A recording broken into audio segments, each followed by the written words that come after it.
the other one. I forgot how these things work. Good evening.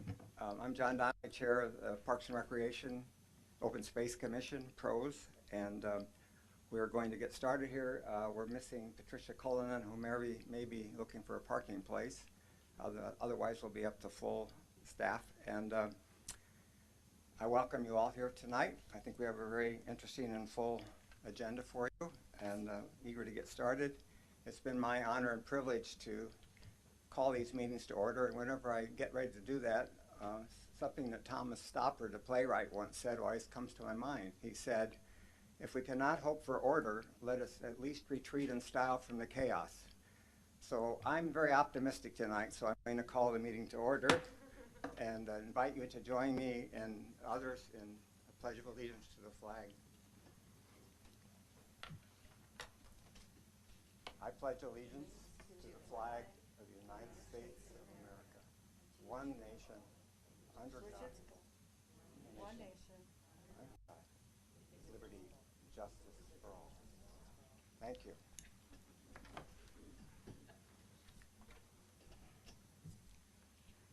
Could we have the roll call, please? Commissioner Izetta. Present. Youth Member Mellinger. Present. Commissioner Mizuraka. aye. Commissioner Rausch. Present. Vice Chair Tolbert. Here. Commissioner Wellender. Present. Chair Donnelly. Here. Let the record show that Commissioner Cullinan is not here at this time. Thank you. At this time, we're call for approval of the agenda. Does anybody have any changes or points for discussion before we make a motion to approve the agenda? Hearing none, I move that we approve the agenda for tonight's meeting. I'll second that motion. Commissioner Izetta. What do I say again? Yes. Youth Member Mellinger. Yes. Commissioner Mizuraka. Aye. Commissioner Rausch. Aye. Vice Chair Tolbert. Yes. Commissioner Wellender. Yes. Chair Donnelly. Yes. The motion passes unanimously. Thank you. Thank you. Before we turn to comments from the public, I'm asked to read this statement. It reads as follows. At this time, members of the public may comment on any item not appearing on the agenda. It is recommended that you keep your comments to 3 minutes or less. Under state law, matters presented under this item cannot be discussed or acted upon by the Parks, Recreation, and Open Space Commission at this time. For items appearing on the agenda, the public will be invited to make comments at the time that the item comes to the Commission's consideration. Upon being acknowledged by the chair, please step to the podium and speak into the microphone. Begin by stating your name and spelling, please. Are there any public comments tonight?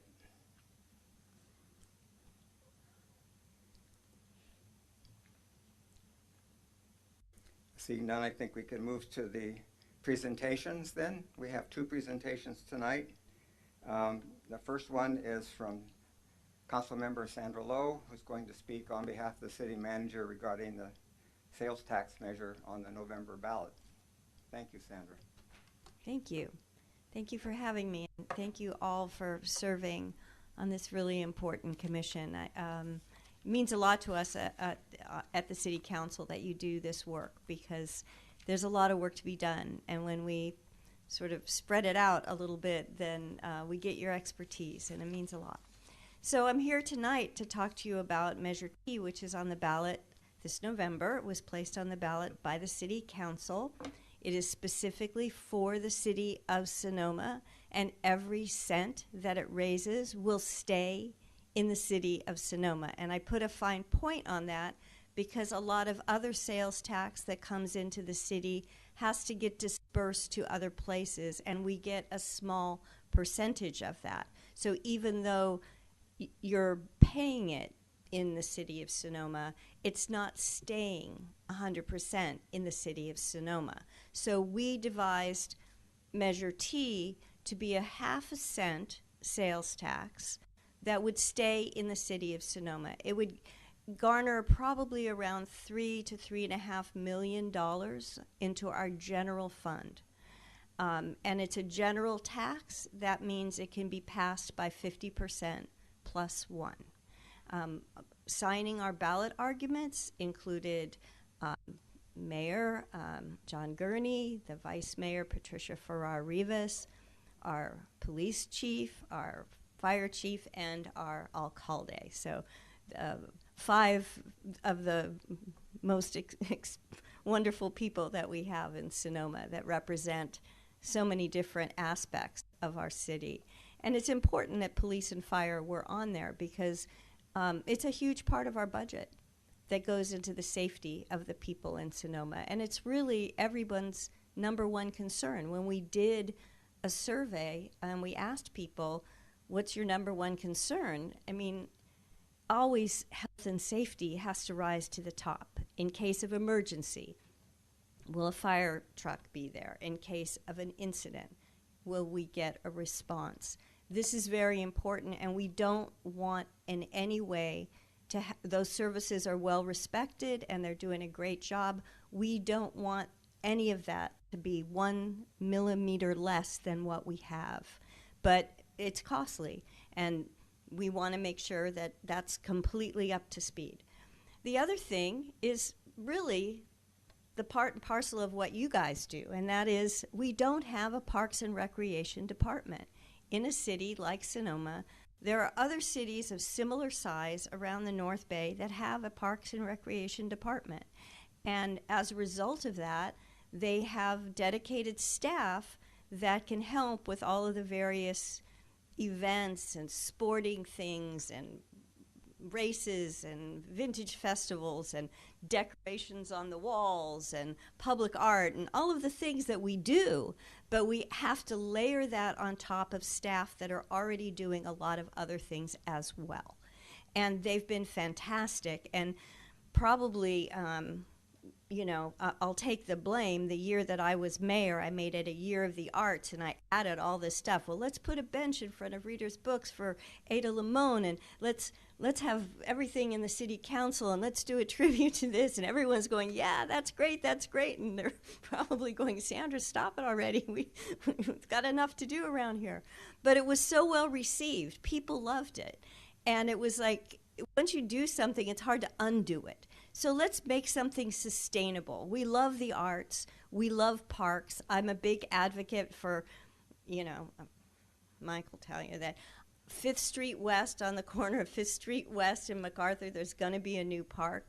And we want to make that just a showpiece and it's really the entrance to our city for most people who live in the city. They come up and down 5th Street West and by school where my kids went to Sasserini School, and it's just going to be a wonderful thing. But there has to be a design, and there's going to be a lot of input, and it would be wonderful if this was the park that kicks off our Recreation and Parks Department. The other thing we're doing is we coordinate with the schools a little bit, but they also have needs as far as doing their after-school programs and so forth. And as you know, several of the schools are within the city limits, and we could help with that. And we could also help with a lot of things that aren't even in the city of Sonoma, because the city council gave $3,000 grants to community organizations that were doing good things for all the people in the area. And they didn't have to be in the city of Sonoma, and they didn't have to be for people in the city. They just had to be for all of us, and it's people could use, like Field of Dreams and the ballet studio where I go and the community center. These are places that they transcend city borders. They really are something for everyone. So we're doing a lot, and we're doing it just absolutely. We're at our end of what we got, and we don't want to get to the point where we have to make a decision. Should we do this art program, or should we build this park, or should we open the firehouse, or should we pay our employees more, or we don't want to be in that position. We want to be in a position where we can plan for the future with sustainable resources, to have staff that oversees all of these programs, and that we're not like begging, Kath, can you do this for me? And Lisa, by the way, can you handle the farmer's market? And, everybody's doing so much. And that way we'd be like a regular city like everyone else. People would call and say, well, where's your Recreation and Parks Department? And we would have that. And that includes the cemeteries, by the way. Cemeteries are considered parks, and they're historic, and they're important. So they would also fall under this umbrella. So I'm here to urge you all to join us in supporting Measure T. And I have, we'll be sending things to your house, but if you want to get involved in the campaign, you can contact me personally. I can tell you how to be involved in the campaign. Of course, I'm here to answer any questions you might have. Thank you so much for your time. I have a quick question, just to verify. Is the current sales tax rate 9%? Yes. Okay. So at 9.5, we'd be the same as Petaluma. And Napa is going for an increase, so we'd actually be maybe slightly less than them if they pass their increase. I think they'll be 10. Sedra, I have a couple of questions. Okay. You mentioned $3 million. Is that annual? Yes. Okay. And then, is there a length of term where this sunsets, or is it?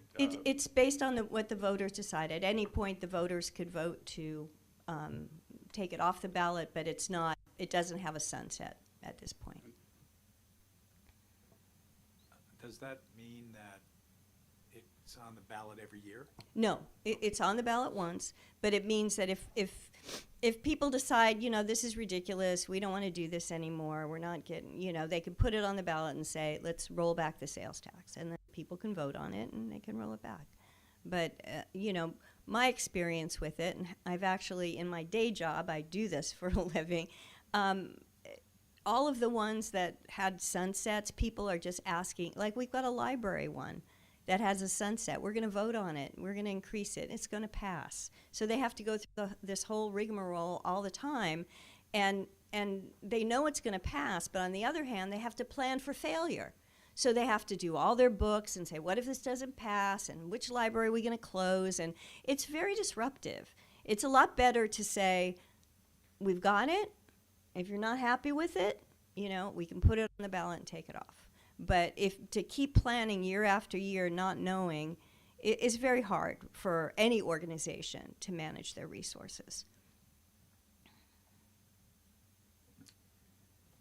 Sandra, I would appreciate if you give us some guidance on what, as pros commissioners, we can do or should not do and being involved with this campaign. Are we just able to do something as individuals without Yes, as identifying individuals, ourselves? right. Uh-huh. I mean, as in your official capacity, you're there, with public funds and so forth. But in your individual capacity, you can endorse. I have an endorsement link and a contribution link. And, if, for example, John, if you wanted to send me an email from your personal email, I'll send it back to you and you could send it to the commissioners. And they can get involved. But yes, it's something you want to do on your non-duty time, if you will. Well, I'm very pleased, I think we all are, that this is on the ballot measure, because we all know we had a community parks task force that Karen Collins and Steve Yes. Page chaired, and they had the Portero Consulting Group, and they came up with comparative study, benchmark studies of other cities. And one of the recommendations that we didn't get to was the city needed to develop a master plan for parks, and this will fold into the green overlay that Sedra is going to present, I'm sure. But we're not there yet. In fact, it was a year ago in September that David Guhin came to our commission and said he was going to work for this sales tax measure, and that he would put our commission on pause as far as community outreach and survey, developing master plan, until we could get hopefully a parks department and parks director. And I know that Public Works and Mike and the whole staff would be more than delighted to have some extra help, because they've really been overly taxed, I think, with many irons in the fire, and we appreciate their help. But I'm hoping that we can definitely see this pass, and I want to do anything we can to help make that happen. Thank you so Yeah. much. I think it'll be an amazing thing that happens in this community. I don't think people realize what they're missing, and I hear all the time people say to me, I just went to Yountville, and you should see their parks, and you should see their, my kid likes their slide so much better, and they go on, and I'm like, you know, I mean, they're a small city, but they're able to do these things. But there's a lot we could do, and you know, we need the resources. It's, you know, we're in dwindling resources. We have sort of a flat budget, and if we don't add to the pot, we're going to have to make hard decisions, and I don't want to get to that point. Okay. Anything else? Any questions from people in the audience? Public comment? I'm here as an individual. I am a chair of the Culture and Fine Arts Commission, but I'm speaking with the hat of just a citizen. And I'm from communities in Colorado. It's standard to have great parks and rec departments, and the arts, which I'm involved in, usually are hooked in and run through Parks and Rec programs. In fact, Napa's Lighted Arts Festival comes out of the Parks Department over in Napa. In Santa Rosa, the Public Art Program comes out of the Parks Department.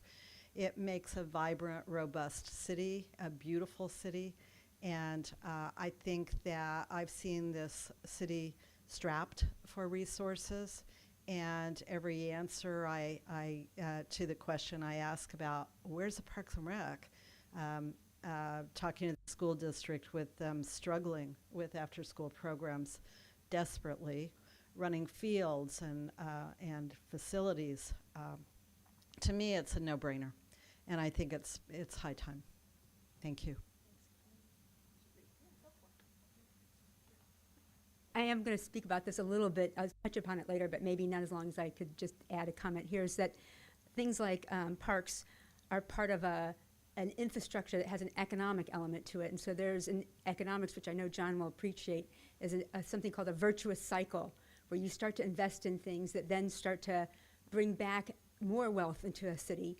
And things like parks and rec or green infrastructure then start to attract the kind of people that you want to have come to Sonoma for tourism dollars, sustainability elements that bring in talent, the kind of people you want to have move to Sonoma, that then bring in more trade, that bring in more business, and then it starts to create this role, this virtuous cycle, that's the term in economics, that start to enhance more wealth in your city. So it's not just the tax that you're talking about, it's actually the whole economic paradigm that comes along with this, that is part of what grows the economic resilience of a community. And so that's part of what I will be talking about in terms of green infrastructure and the economic future-proofing of a city that this tax brings to you all as well. So just wanted to point that out.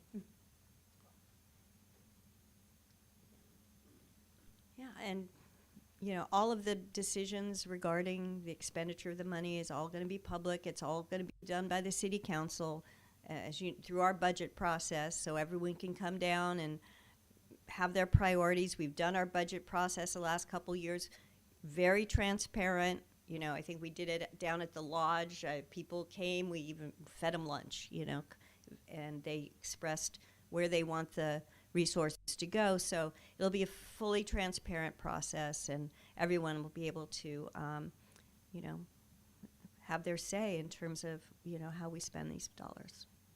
So I want to thank you again for everything that you do. Really appreciate it, and it's so much fun to stand on this side and look at you guys over there and not have to be there. And you know, I'll look forward to an email from John, and we'll get you some information. Thanks again for having me. Thank you.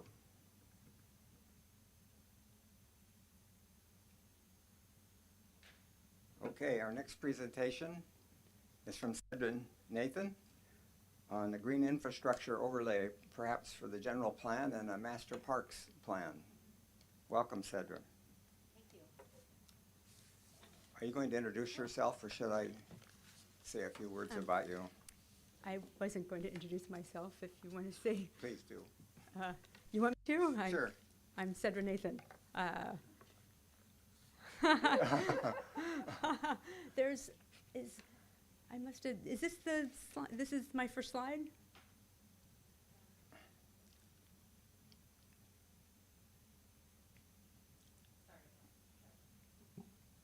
It's coming up. Okay. While you sort that out, I just want to say that Sedra is on the Climate Action Commission now. She is also chair of the Sonoma Valley Garden Club. She is, I have to read this, the fine print here. She is the chair of the Financial Review Committee for Impact and also Strategic Advisory Committee Center for Environmental Inquiry at Sonoma State University.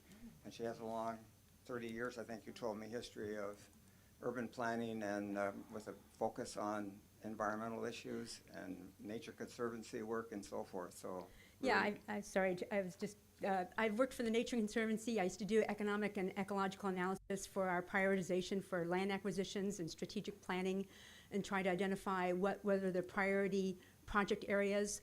I did, in San Diego, I identified projects and helped develop our habitat community conservation plans. I then worked at San Diego State University for a network of research stations and ecological areas. That's okay. This will work. I can start here. That'll be fine. I'm gonna try one. Okay.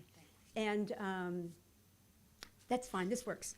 And then after that, I became vice president of the San Diego Foundation, which is a community foundation that gives grants out to organizations, to nonprofits, for our community outreach programs, and was in charge of how we enhanced our capacity in the nonprofit sector. It was we probably gave about we had about $1 billion in assets and 500 million or so we gave out annually from donor funds. My background is I have a business degree. I also have a degree in economics and biology. I went to the University of Wisconsin-Madison for graduate school, and I did my research on sitting out here. I was drinking wine. I was originally studying the evolutionary system of mosquitoes, and I was drinking wine. I thought, why am I studying mosquitoes? I could be studying eco-labels of wine and why farmers make decisions to do conservation and sustainable agriculture, and immediately switched. Went back to graduate school and said, yes, let's do farmer behavior. And so actually I was primed to move here. Had no intent, didn't know I was going to be moving to Sonoma, and here I am, and I love it. I absolutely love this community, and that helps drive why I'm so passionate about this work. So what I want to talk to you about is future-proofing cities and the role of green infrastructure in economic and ecological resilience.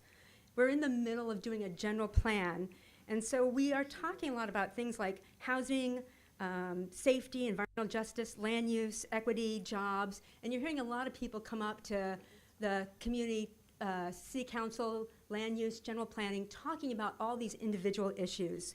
But really what they are is it's like the blind man, where each person is grabbing a hold of the trunk and talking about housing, or someone holding a hold of the tail and talking about safety, or someone else touching the ear and talking about land use.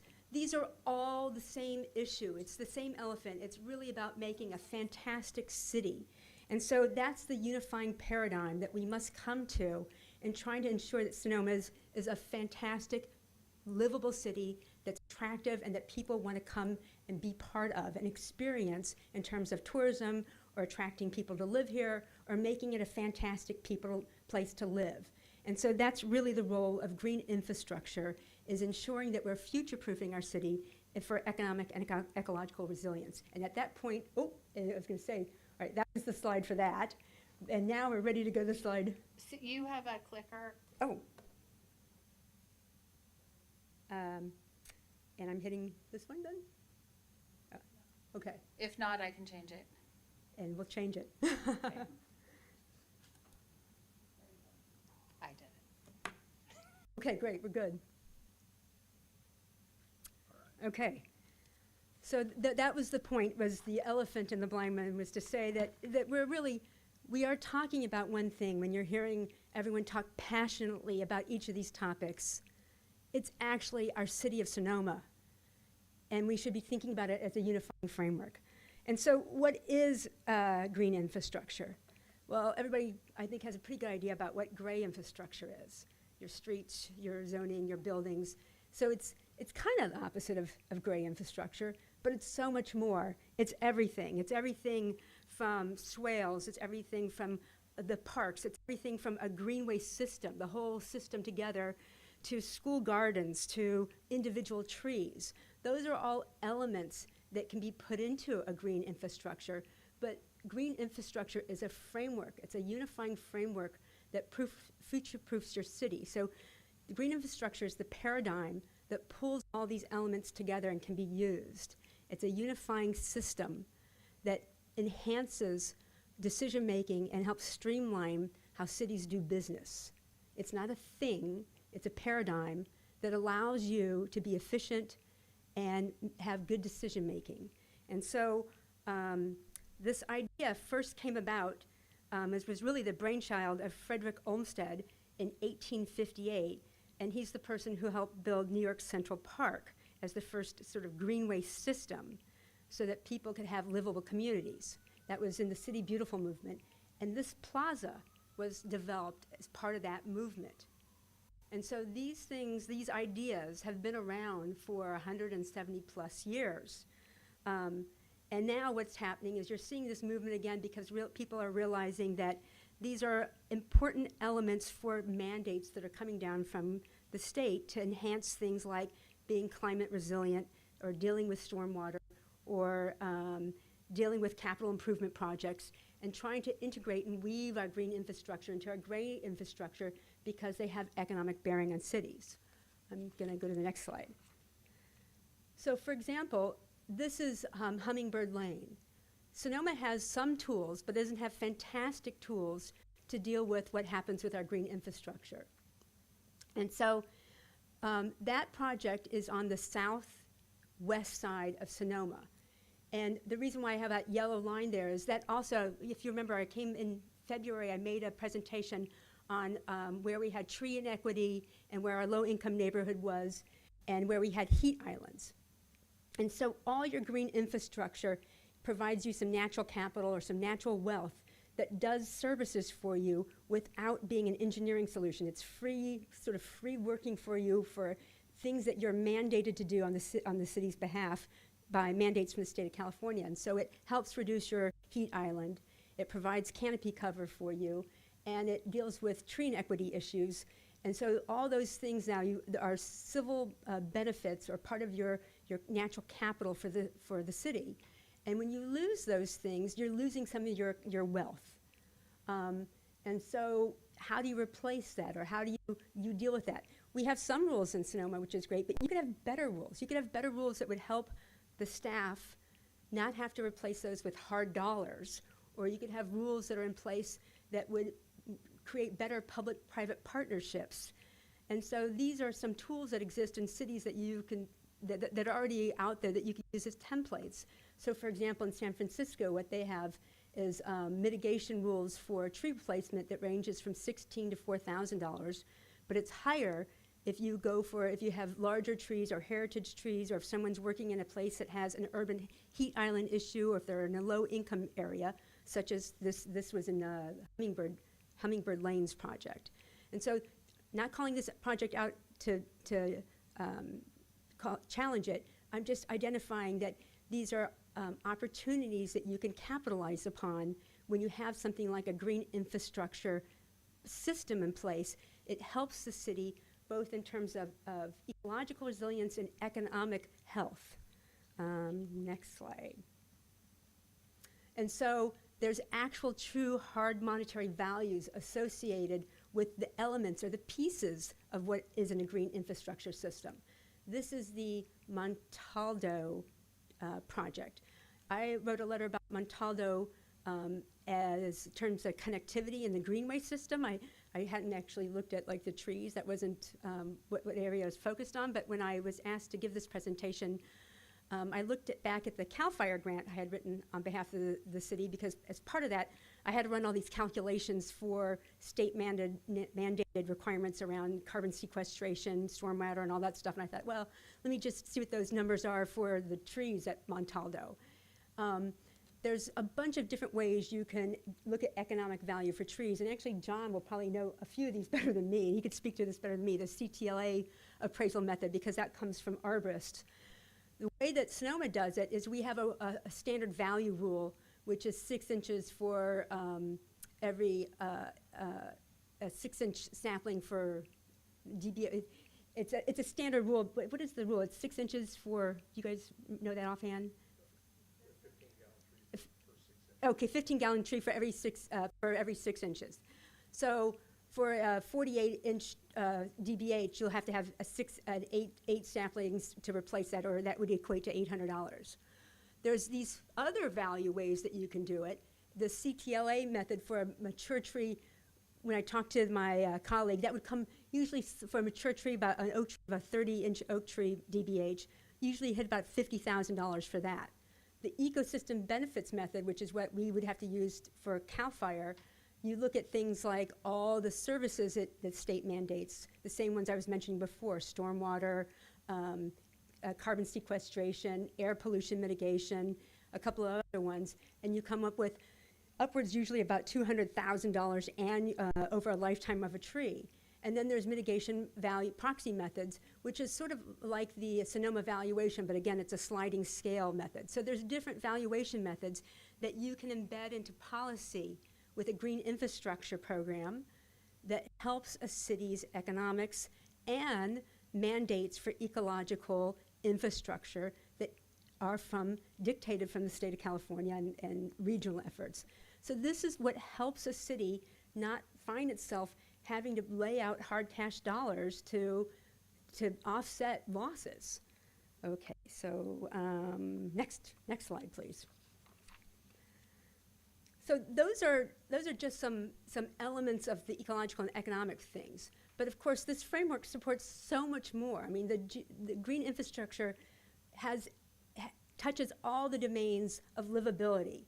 So this is this shows how green infrastructure deals with issues of health equity and talks about all the domains about what's important for a community to thrive, from affordable housing to outdoor spaces to transportation to social inclusion to civic participation.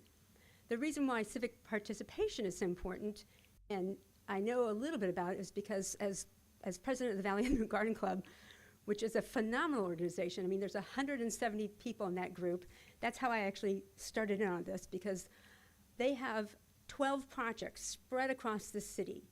All those projects are associated with a node, what I would call a node or a green park or space, and they're doing things for this city, from school gardens to Plaza Roses to the Hospital Tranquility Garden.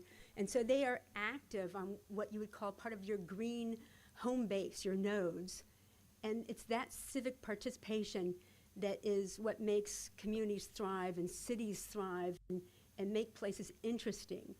And if you start to erode your social capital or your capacity in those areas because you're diminishing the ability for people to get to places or have lovely places to work, then you're diminishing your city. It's not immediately visible, but it starts to dwindle and you have a dying city.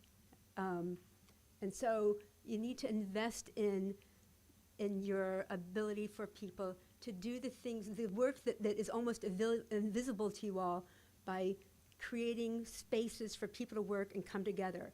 I remember hearing, maybe it was the Planning Commission, talking about how people really want connections, and all these surveys and this input that we're having in the general plan. If you read the raw data, which I have, they're always talking about, we really want connections, we really want a place to go. And this is what green infrastructure gives you. It gives a place for community to come together and do the backbone work of what keeps cities and communities alive. Next slide, please. So that's part of it, is the intangible of community connectedness. But then there's also the tangible, and this is all stuff that Mike Berger, I'm sure he's already working on. I see some of these elements already in the city, but you want to make it frictionless for staff to do these kind of things. And so there's the green infrastructure that promotes pedestrian safety. And so we already have some places in Sonoma that we've mapped out, actually. I've walked some of these places with Connie from the Arts Department, as well as with members, 170 members of my own garden club who are pounding on me for this. I get too many emails from these guys, so you've got to help me here. About places that are hard for them because we're a naturally occurring retirement community. Some of our streets, many of our streets, are hard for them to cross. You can do things like crossing islands that have green vegetation that help reduce heat island effects and create bioswales for stormwater reduction. Or you can do, I think we have some tabletop crossings, but you can make them vegetative that help with small people crossing, like around schools, or people who are of different sizes, or who are in wheelchairs, and improve safety and get to a net zero policy as well. So you start to layer in other policies or other programs and paradigms and integrate ideas. So it's a unifying framework that brings in things like complete streets or strong cities or livable cities. There's all kinds of programs that then start to leverage off of this as a framework or as a foundation element for your community. Next slide, please. This is really interesting because now we have green infrastructure providing a framework for traffic calming, heat mitigation, and stormwater control. They all start to play well together. So it's not just the elements of a city, but all the infrastructure elements that can play well together. Next slide. And furthermore, what's really nice is it can be tailored to the city. So there's no, it's not dictated like this is what it looks like. You look at your city and say, okay, what works well for Sonoma? Do we need bioswales in this area? Do we need bike lanes over here? Or do we need walkable paths that are riparian corridors? Everything becomes tailored. What goes into a general plan is the framework, and then the specificity comes later. It's afterwards that's developed in a way that benefits Sonoma. Next slide. And what we're seeing is that we're seeing this happening all around us. These paradigms, these programs, this green infrastructure exists in Petaluma, exists in Santa Rosa, exists in San Diego, exists in Davis, and these are award-winning infrastructure elements. So Santa Rosa has already gotten business-friendly awards and bicycle-friendly awards for some of their changes in infrastructure. Really, it should be Sonoma. I mean, we're a community people love. People like where they live, not in Sonoma. People love living here. And we should be giving back that love to them as well. Next slide. So some basic steps. We've already started doing some of these basic steps with some of the walking. One of the key things you first do is you audit your green and blue infrastructure as functional nodes. I mentioned this in terms of where people are working. That map on the left is a map that I created with some other folks, identifying where our key big blocks of functional nodes are. It's not just the green nodes that the city is in charge of, but also the functional nodes that exist around you, like Bartholomew Park or the homeowners associations. So that way you can do good planning and understand what your infrastructure is from a larger perspective, because all these green things work together. It's ecosystem function is what you're after, not just the layers, including your priority 1 riparian areas and your groundwater. The map on the right is your groundwater system, because you have to look at recharge and how these elements, how these functional elements work together. And then you lay on top of that the human elements in terms of vital infrastructure like schools, hospitals, neighborhoods, and how you can link all that and they play well together. Next map. And then you overlay what's the regional aspect. That map on the left is Sonoma Ag and Open Space Priority Corridor Area. Now, what I'm pointing out to you is they've already done this. We don't have a similar map that weaves through Sonoma. The other thing you should note is that underneath that green overlay is lots of private property. So you don't have to have it mapped out like who owns what underneath. It's an overlay or a plan, a framework. So you're not taking anything away from anybody. It's helping you prioritize how you move forward. And so you guys are all probably familiar, since you're open space folks, the Ridgeline Trail that is the Baylands 550-mile trail that went over around the bay. That was put in place in 1989. I assure you, it crossed lots and lots and lots of private property, commercial property, but it was a vision. That's what this idea is. It's a vision. And through time, you have tools like easements and willing sellers who step forward, or it's still not complete. But what it does is it sets in place a paradigm and gives you tools to move forward, and it attracts money and partnerships. So this vision that we have, I've already, talked to people who are in the region who've said, if you guys will put this in place, we'll be your partners, which includes the Sonoma Land Trust, who are willing to do negotiations with us, because this is a priority one riparian area, the Sonoma Creek, because downstream from us, that map on the right, is the Sonoma Baylands Regional Conservation Investment Strategy.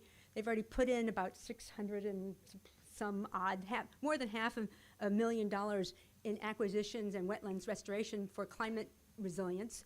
And they said everything this is upstream from us on priority, Sonoma Creek is a priority.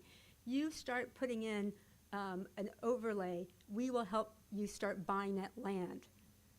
So we have a willing partner and we have a willing pool of funds. Our part is to put a plan in place. That's a pretty good partnership. They have money, they have expertise to help us with tools. All we need to do is put a plan in place. We have people who have expertise, who've done this for years, who know how to do this, who want to work with us, and all we need to do is put a plan in place. All we have to do is put it in the general plan as a framework. All right, next slide. So that's the call to action. The call to action is to put a plan in place when there's already tools that exist, there's people in place who want to help us. It exists as a paradigm. The community around us already does it. Their plans line right up to our boundary, right up to our edge. And they said, we have our hand out to help. We know how to do this. We have money. So we can leverage our authority and our voice and ask for this to happen if we are willing to do so. Next slide. So there's, like I said, green infrastructure meshes with general plan and helps streamline decision making. The whole idea is not to add another thing for staff to do, it's to reduce the things for staff to do. It really is meant to reduce workloads. It makes decision making easier. And so what I've put up there is the Davis General Greenway Plan. It's as simple, it really is as simple as, like, see those yellow lines on a map? That's what they already have. And the red lines are, those are the missing links. And so those are the things that are asking funders to come help them, give them money to do. That's what's in their general plan. I mean, it's that. And then they have green infrastructure plans that are outside of their general plan that gives them more specifics and details. And in their GIS map for their city infrastructure for planning, if a project comes up and it has a green overlay on it, or whatever they do it, that gives some direction about how to move forward. So the next slide, that's what it would look like. So these are two different ways. You can do it as an overlay, which is on the left, and that one goes back to Prince George, which is right outside of Washington, D.C., which was done in like 1980 sometime. And then there's a newer one on the right. Or you can do it as just a written general plan element, and the one that's on the left, that is from Los Altos.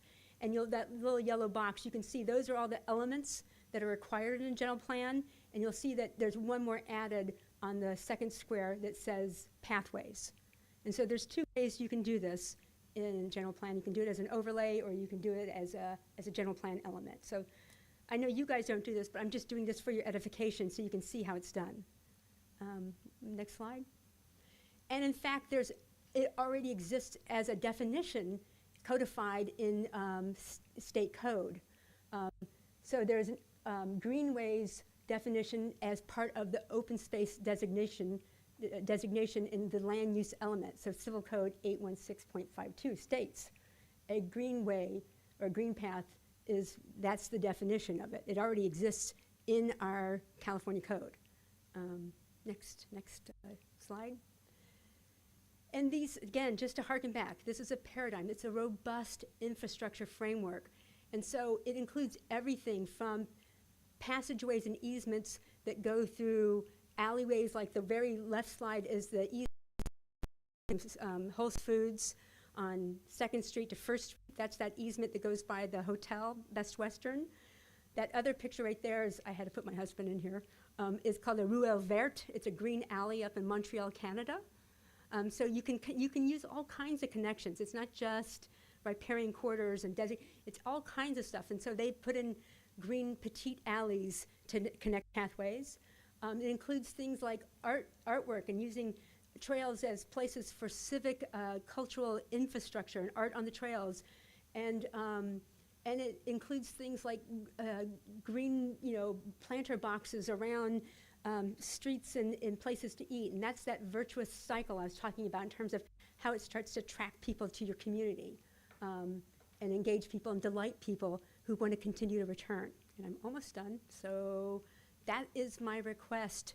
I know you guys can't take a motion today because it wasn't on the agenda for that, but I'm hoping at some point that you guys will support this recommendation for integration, and you'll support the integration of greenways in the general plan, and that you'll also make a recommendation that you can discuss this as a commission broadly, so that this can move forward with your support, because you guys, as Parks and Open Space, I mean, this whole idea of resiliency and green spaces is you guys are the heart of that, and so I hope at some point you're able to take this up for discussion. And if you have questions, by all means, feel free to ask me. I think. Okay, so to support a recommendation for integration of greenways as a sub-designation in the open space element of the general plan. A lot of what you've been talking about are elements that would go in the city itself, which is not zoned as open space. So I just want to be clear about what you're saying, about what you mean by the open space element of the general plan. So there's two parts. So there's greenways, which is a sub-designation in open space in that code, and then to support extending, most of our city has riparian quarters that are within a quarter mile, and so when you have that, you can put it as a open space sub-designation because the riparian quarters are priority one area for attracting funding. And so I'm trying to call out partnerships with funding entities that will bring money to us. But the second paragraph says, and then to further extend that definition just as green infrastructure. And so what that's meant to do is as a way to capitalize on the definition of greenways in open space, and then to weave it through the rest of the general plan element as green infrastructure, so that way we can maximize our funding potential, is really what that's about. Okay, thank you. So, just to be clear too, just to give an example, a usable example. I ride every bike path in this town, so Nathanson, all of these. I mean, are those basically greenways, right? But they're also riparian. That's right, exactly. Both. So what you're also talking about though too is the ability to connect all of those That's along right. with the parks. I mean, That's I'm just exactly trying to, right. okay. Those are the backbone Just that wanted- already exist. And so what we're talking about, like that Davis plan, they would be the parts that are already there, and we would just connect up the missing linkages, if you will, of what's not making this a continuous connected pathway within the city, and then linking up to other areas outside the city, because we have vital infrastructure here that places like Boys Hot Springs and El Verano, that community must get to, like our hospital and our high school, things like that, and making it a safe way to get in and out of Sonoma and connect communities throughout Sonoma. And for example, sorry, just to keep going, housing, you want to have people connected or co-located in a way that's comfortable, because we're not going to just stack people in housing. We want it to be beautiful. Thank you. Did you attend any of the 20-year plan meetings by chance? The Sonoma long-term ones? I don't know if, I attended the general planning meetings. I'm not sure if it's the same thing. There was one about maybe 3 or 4 months ago where it was a local involvement of citizens, and this was extensively discussed, of integrating all of those paths. So that may be something we want to deeper look into if it's already being further discussed for the general plan. It was part of the vision. Yeah, the vision plan, or the vision it's a plan. 20-year plan. I did yeah. talk, I did go, so, sorry, I know the vision, I know the vision plan term, Yeah, it was 20-year plan, vision plan. I don't know. Matt Okay. Wyrick Oh, had yes. involved us, and that Yeah. was one of the main Okay. topics that Yes, a lot yes. of people discussed and drew out on maps Yes, of, yes, hey, yes. we want to integrate this. yes, actually, this is, went into that. Okay. Yeah, sorry, I just didn't, there's so many, yes, yeah, yeah.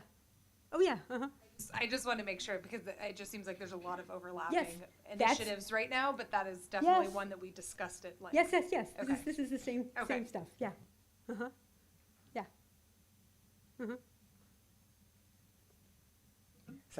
So, in terms of your motions, I think we can see if we can put those on the agenda for a future meeting, but in the meantime, the general plan is coming up for final adoption, is it not? That's what I mean, This is, it would be timely if we could somehow layer this into that It would be. discussion, but maybe we have, so where we are with that, I've talked to a couple of the counselors and planning commissioners, and they've given me some more work to do.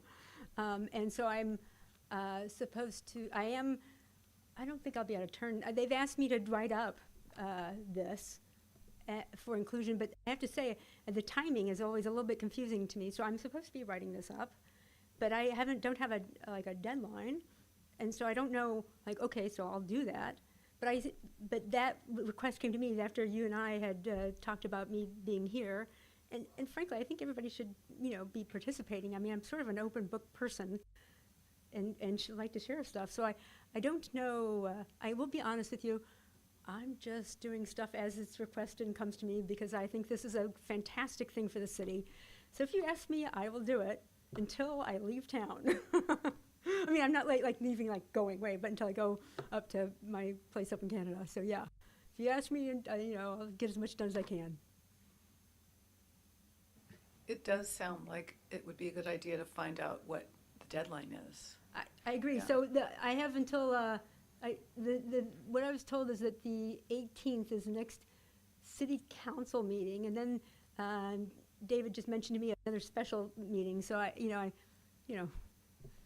there's a lot of meetings I've been going to. What can I say? I think that the timing of it relative to what we just talked about with the sales tax and relative to funds required to building things of this nature and allocating is really important to understand. That's a good connecting piece as well. I couldn't agree more. Absolutely, couldn't agree more. well, I really appreciate your vision and your, Not just mine. I'm no. reflecting back to you guys what's being Yeah. told to me. well, other cities have done it, and it's not a matter of catching up. We need to get ahead of the parade here if we can. I think it's a lovely concept, the paradigm to really give serious thought to in this city, and I'm not sure what the timing is, but I'd like to look at your recommendations and put them on the agenda for the next meeting, which will be in December, if we don't have a special meeting before then. In the meantime, I think you touched on something that a number of us are concerned with, that we're all in these commissions in our separate silos. And even if we don't have a green infrastructure paradigm, which would be really helpful for this, I personally, and I think others feel that we just lack the information about what other commissions are doing, where there's an overlap. So Cathy just sent us the email today that if you want to subscribe to the agendas of the other commissions, so like the Planning Commission, Traffic Commission, Arts, Fine Arts and Culture Commission, are really relevant ones that we should be looking at. And you can just scan through those agendas and see where you see something that overlaps with what we're working on, and that maybe we should somehow coordinate. And in that sense, it's also helpful to have the roster that we just received of all the new commissions, because they've all been jumped up to 7. So we know who they are and work together. And finally, I had a little breakfast brainstorming with Ron Wellender, our council member, that's liaison for our commission, and got around to suggesting that maybe we should have an annual half-day retreat of all the commissioners with the council and find out how commissions can be more proactive and how they can overlap and share together. So even if we don't get the green infrastructure plan right away, it's something we should start thinking about as to how we can be more coordinated and connected with other city commissions and council.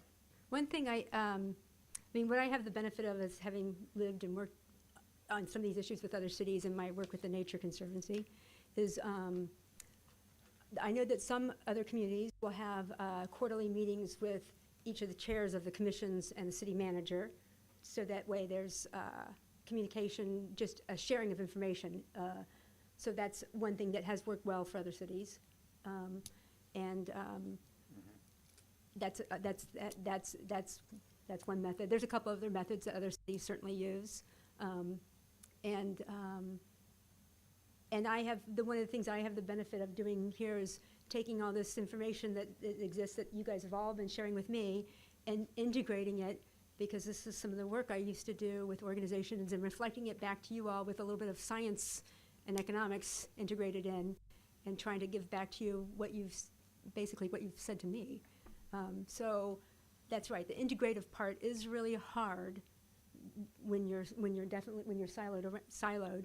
But there are tools that other communities have come to that definitely could work in Sonoma, like that, what you're suggesting, John, and a couple other examples that exist out there. Yeah, and I really do hope this works, because I love living in Sonoma. What can I say? Anything else?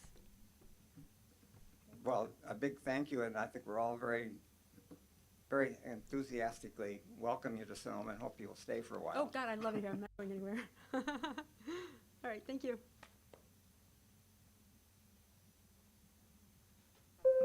Yeah. Is public comment allowed? Again, I'm Connie Schleline, and I'm speaking as an individual, but I am the chair of the Cultural and Fine Arts Commission. When I have attended the general plan meetings, that's where I discovered Sedra and her work. And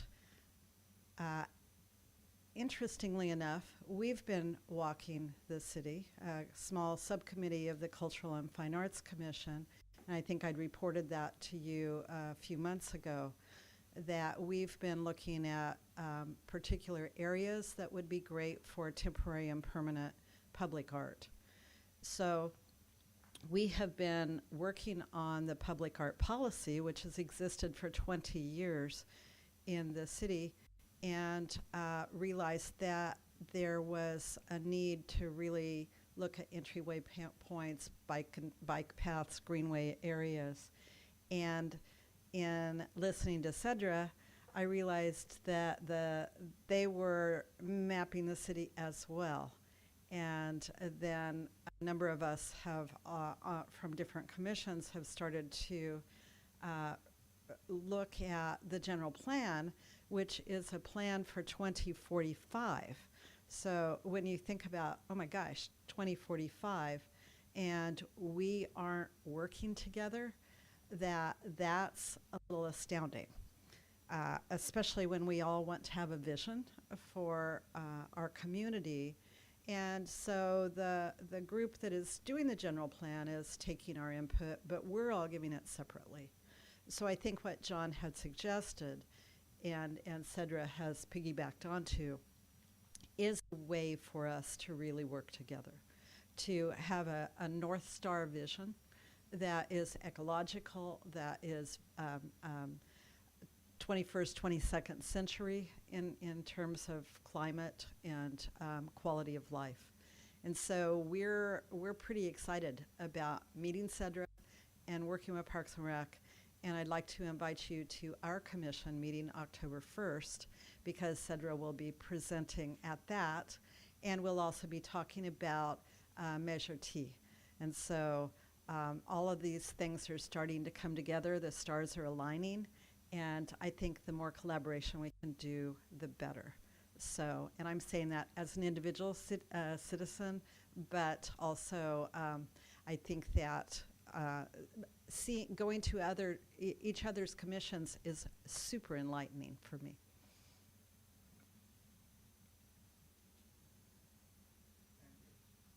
Thank you, Connie.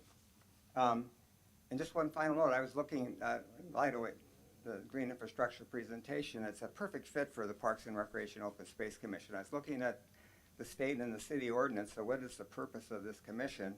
And it includes, among other, advising the council on parks and recreation. It includes open space acquisition and preservation.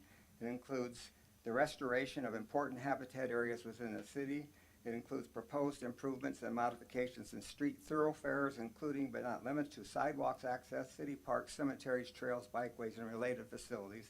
And finally, it has policies related to tree preservation and tree planting. And I should say in that regard, Sedra is taking a lead for the city to put a CAL FIRE grant for, what's it, $500,000 for our city to develop an urban forest canopy management plan, which we will welcome. And I know John will too, so we will thank you again for that. But I think we have a good reason to look seriously at your recommendations you brought to us, Sedra, and thanks again.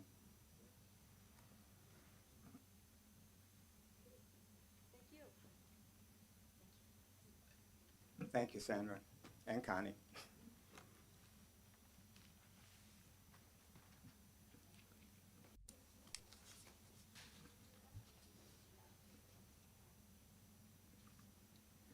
The next agenda item is the consent calendar, and all items on that calendar are considered as one item. It looks like the only item is the minutes of the July 15th meeting.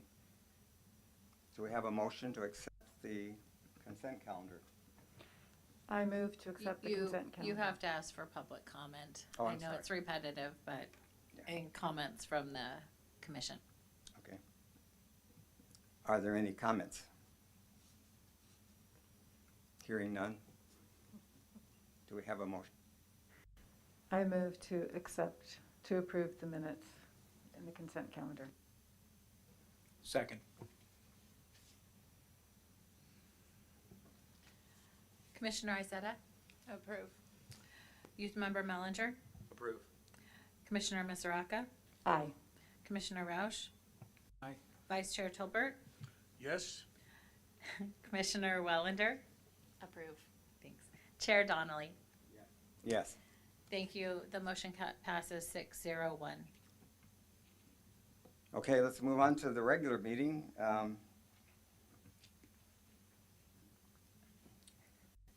The regular calendar, I'm sorry.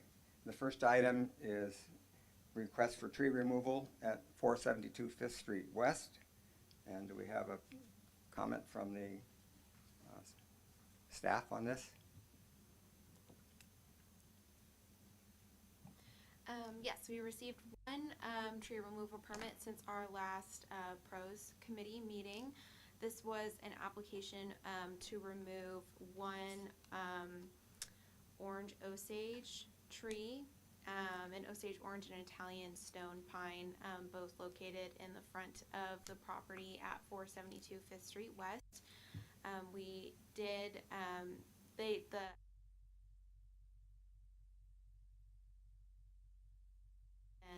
looked at the tree, and both the arborist report and John Meserve's input reflected that both trees should be removed. One tree, the Osage orange, is significantly deteriorated, and so it just needs to be removed due to age. And then the other is just kind of in a more dangerous location due to tangling with the utility lines.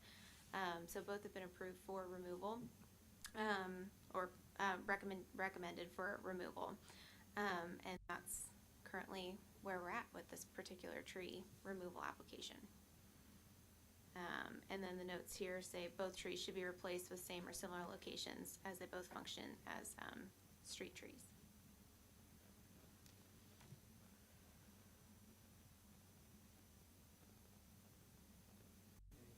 Discussion from the commission on this application? Did anybody get a chance to look at it besides John? I mean, I rode past it, and it looks like it's in sad shape. That's what I rode past it. Yeah. Well, I think, I know John would like to revisit this too. When I was on the tree committee earlier, before it was on this pros commission, is the tree committee now. the protocol was for 2 members of the commission to go with John to visit these so that we benefited from his expertise and had a bit of a learning curve. So I think we should revisit that, and we can do that later when we talk about the tree list and what some of the fallout from that is. But I think we need to revisit that and see if there's a more collaborative way we can look at these tree applications, learn something from our city arborist in doing so. My recollection is that was very time-consuming, because by the time the application came in, we wouldn't have a meeting for possibly 2.5 months. Then we meet, then we decide to go have an inspection, and then the next meeting is in 3 months. So it could take a really long time for this process to go through. Yeah, and something that we could look into. It's a good suggestion and a good point. Something that we could look into is we could try to specify if there were a member or 2 that would be interested in going out for the following quarter and tag teaming basically with the arborist on those site inspections. So they'd be predetermined. We wouldn't have a tree yet. We determined tonight, possibly, if there was 1 or 2 members that would like to go out with the arborist, and then we could schedule that and notify those 2 people to commissioners as the tree removal application comes in. If we don't get one, we just roll it over to the following quarter. So that would be a good way to keep it on track. Thank you. We'll keep that on the agenda then. Thanks, Mike. Public comment on this or any other discussion? Yes. Good evening, Kelly Amar. I am the chair of the Design Review and Historic Preservation Commission, and I also welcome collaboration between commissions and hope that you can come to our meeting sometime. It's the Tuesday before yours meets, so it was yesterday. I'm also here on behalf of Bob Anderson, who's the applicant of these 2 trees that are proposed to be removed, the 1 tree, the Osage orange in particular, and I'm available to answer any questions. I'm preparing Bob's home for sale. Thank you.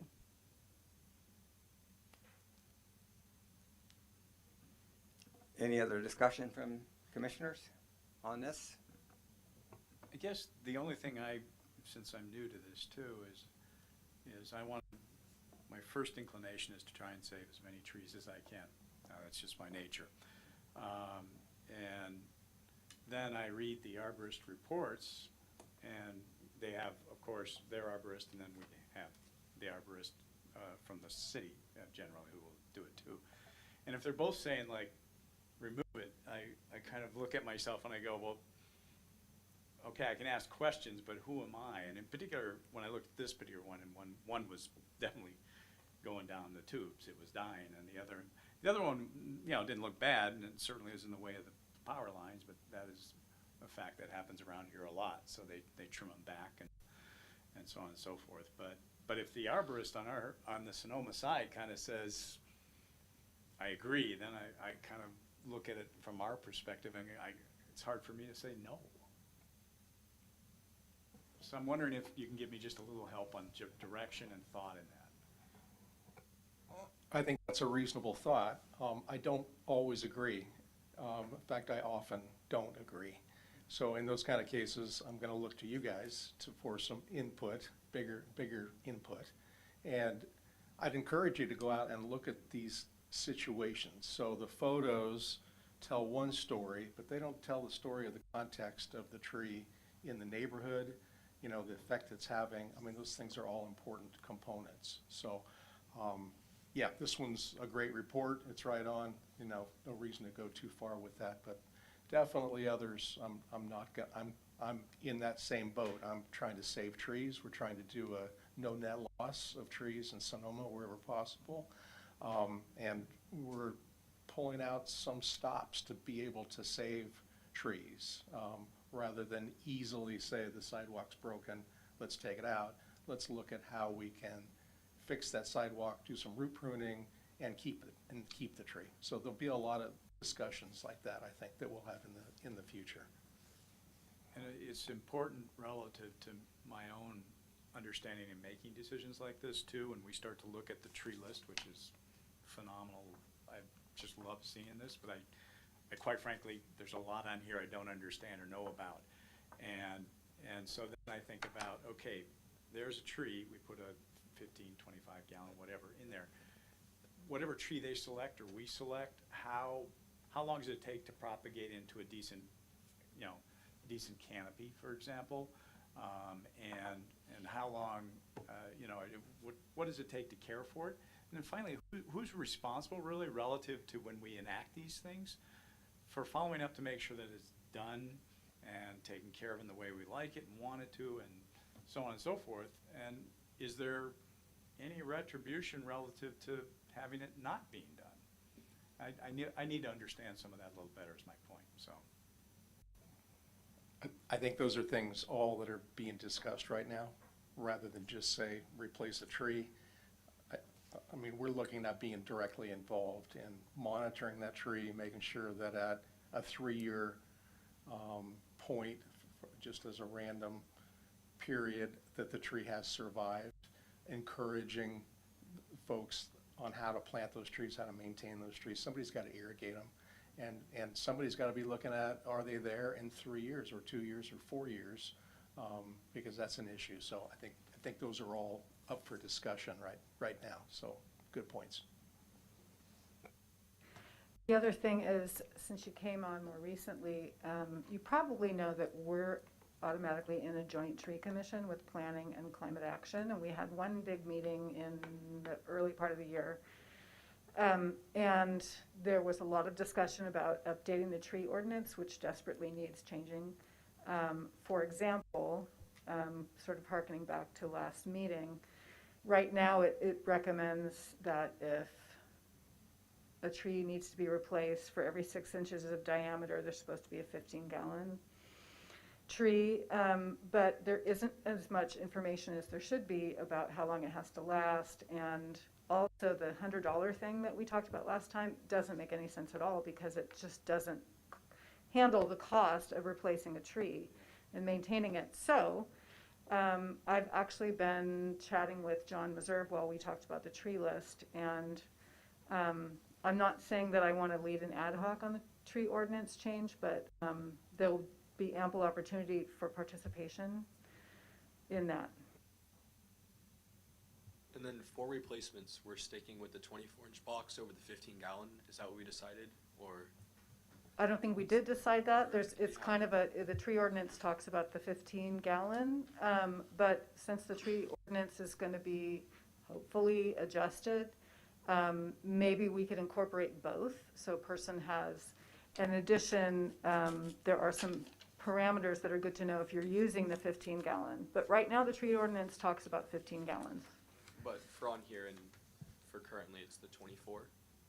Well, I think that staff has been recommending the 24, but in the ordinance it specifically mentions the 15-gallon. So, Jess, does that 15? I think that 15-gallon is in association with development.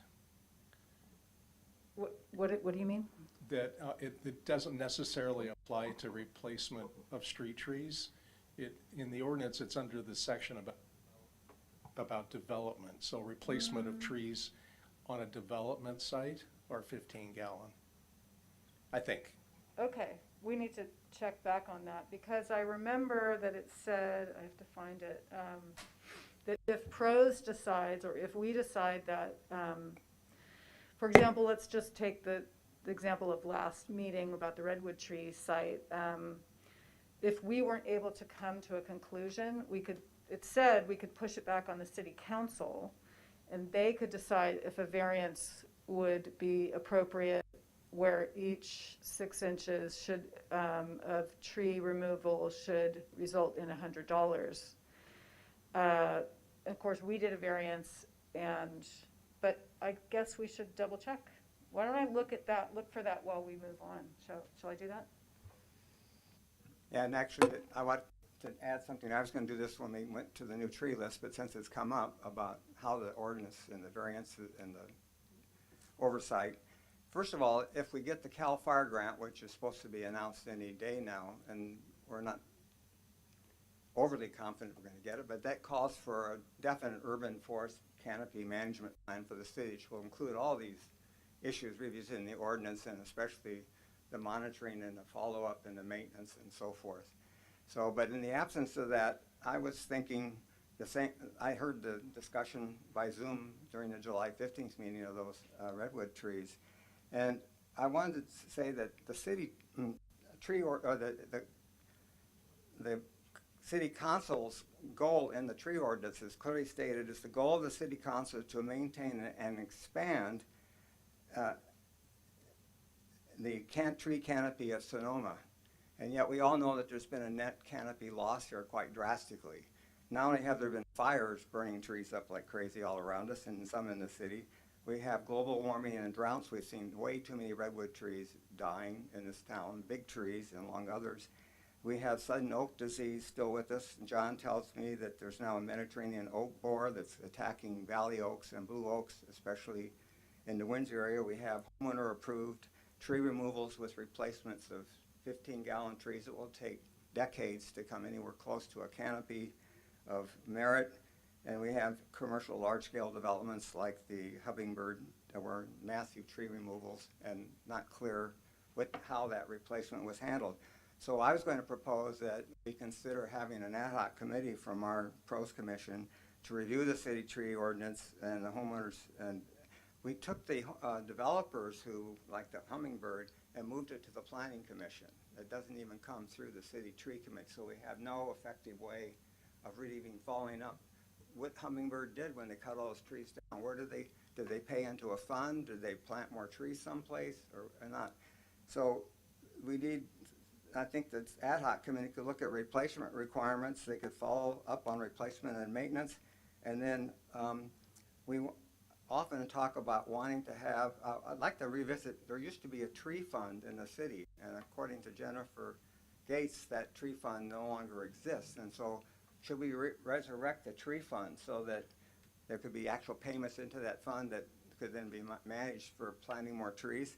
And since we're a sustainable tourist town, want to promote sustainable tourism, why not, like the airlines do, have tourists a chance to make a voluntary donation to the city tree fund to plant more trees to offset their carbon greenhouse gas emissions getting here and spending a lot of money on wine. So there's a lot of possibilities. I think it would be fun to have an ad hoc committee kick that around and see if we need to look at changing the requirements and how they're monitored and if a tree fund has any merit. So should I make that as a motion, or do we want to wait until, go ahead, I need some advice on this. So if we're talking about this one particular item, the call that the pros committee needs to make today is whether or not you're going to approve this this tree for removal. Okay. So it's not, we could put that, the idea of forming, yeah, it's for 2 trees, but my understanding is actually the Italian stone tree did not need a tree removal permit. It does not need a tree removal permit. It's just the Osage orange. They just kind of get looped together because they're both in that area. So you're approving the tree removal application. That's the motion you're making. If you'd like to bring the idea of an ad hoc committee for the tree removal ordinance, we can definitely do that at the next meeting, but because it wasn't posted as part of our agenda, unfortunately that's not something you guys will be able to act on today, but we can definitely make a note of it for this upcoming meeting. Thanks, Ashley. So we'll put it on the possible agenda for December. Thanks. So are we ready to have a motion on this tree application?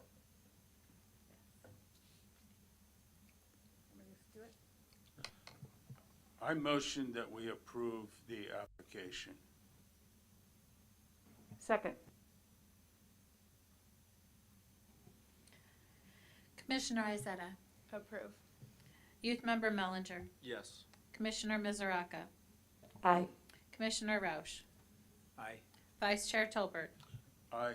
Commissioner Wellender, Yes. Chair Donnelly. Yes. Thank you. The motion passes 601. Thank you. Let's do one more agenda item and see if we want to take a 5-minute break after that. Thank you.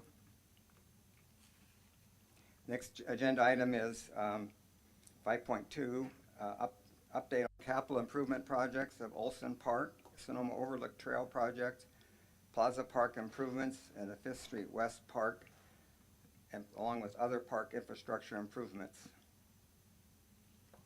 Thank you, Chair Donnelly. So today we have a number of updates on a couple capital improvement projects that we have going over at Public Works that concern parks, recreation, and open space. So the first one we have is Olsen Park improvements. We have identified we have about $370,000 in funding for this project currently that's allocated for this fiscal year. And on 8/21, City Council approved a task order for Land Culture to continue forward with modification of concept plans to align with design, concept, and city budget. And then part of that is also developing construction documents for approved design for City Council. So ideally, what would happen next is our landscape architect consultant would help us devise or design plans to bring for council approval, and then the next step after that would be construction, putting it out for bids. So that's really exciting. So we're coming closer to completion at Olsen Park. So this is the next big hump. So we're really excited about that. The next project we have going is our Plaza Park improvements. So that is part of Prop 68 grant funding. We have about $18,000 left in that grant. And what we're planning on doing is replacing all of the benches in the amphitheater and replacing the benches and picnic tables. So that is an in-kind replacement of redwood lumber, and then upon hearing the feedback of the July 11th Pros Committee, the city staff will be moving forward with purchasing the lumber. However, instead of staining the benches, we'll be painting them brown. So currently we're working on getting quantities confirmed and getting an updated quote on lumber. So that's where we're at with that. And for our 5th Street West Park, we have about $25,000 in funding for that this year. And this is part of a pre-existing task order that we have with our landscape architect, Land Culture LLP. And so they have gone out and done preliminary site visits, have looked at the property, and Google Maps come out with staff to take a look at it. And so now the next step is going to be involving the community and community feedback in terms of what they want that park to look like. So similar to what they did with Olsen Park, they hosted a couple different get-togethers and got some good feedback from the community. And so this will involve various design concept plans. As you guys know, this isn't an actual park yet, so it could be they're going to put together a litany of different items for us to take a look at depending on what the feedback that we get. And so that's the next step there. So we're excited to move forward with that. And then our next one is the Sonoma Overlook Trail project, and that is stage 3 of the Sonoma Overlook Trail rehab that is being spearheaded by Bill and Mary, Sonoma Overlook Trail stewards. They helped the city get a grant through the Habitat Conservation Fund, and that grant we are rewarded $183,000, and of that the city matches about 50%, so we have $91,000 in grant funding. And the idea for that is to essentially kind of even out the slope going up Sonoma Overlook Trail by adding steps. So we actually did a site walk with Bill and Mary up the location of the trail that they had identified these areas for these improvements. And now our next steps, since we have gotten approval to move forward from the Parks and Recreation, the State Parks Department, which administers this grant, now we'll be moving forward with ordering that material, and we are hoping to award a construction contract to ACE at an upcoming City Council meeting to move forward with that, and construction is estimated to start in spring of 2025. And then last but not least, our upcoming parks infrastructure project would be Depot Park enhancements, and that includes improvements to the bathrooms, new water fountain, possibly new trash recycling receptacles. We haven't started design for this project, so we're at the very beginning of that, and that's what we have for you today. Any discussion, commissioners? There was also a park project that we had that I had actually, it was on the other side of the desk, but it's over near our neighborhood off of Saunders, Pierce, and Ingram on the east side off of Fifth Street. And I didn't see that in this list. Is that just because it's separate? Is it the Sonoma Oaks Park? Yeah. Yeah, Sonoma Oaks, we have done community outreach and we came up with concept plans. And I would have to go back and refresh my memory on what stage we are with the concept plans. Both of these projects, due to staff availability, all the projects that we're talking about were put on hold just due to people power and the ability to work on them. The 3 projects that Ashley just talked about, or actually 4, are the ones that we're restarting. Sonoma Oaks is next in the queue, and that will happen. All the work that's been done is in the file, and it will be addressed. And then I just want to clarify, Ashley did such an excellent job, only haven't been here for about 2.5, 3 months, but she hasn't touched the last project that we talked about, which was the Depot Park P9, and we have done significant work on that. PS&E has been developed, but we're at about 90%. And so plan specifications and estimate have been developed. We haven't started working on that project again yet. That'll be ahead of Sonoma Oaks in the queue. And that will be the next CIP that we get moving on. And it's ahead of all the other jobs right now. We're at 90% plan specification and estimate. We got to get it to 100%. And then we have to put it out to bid.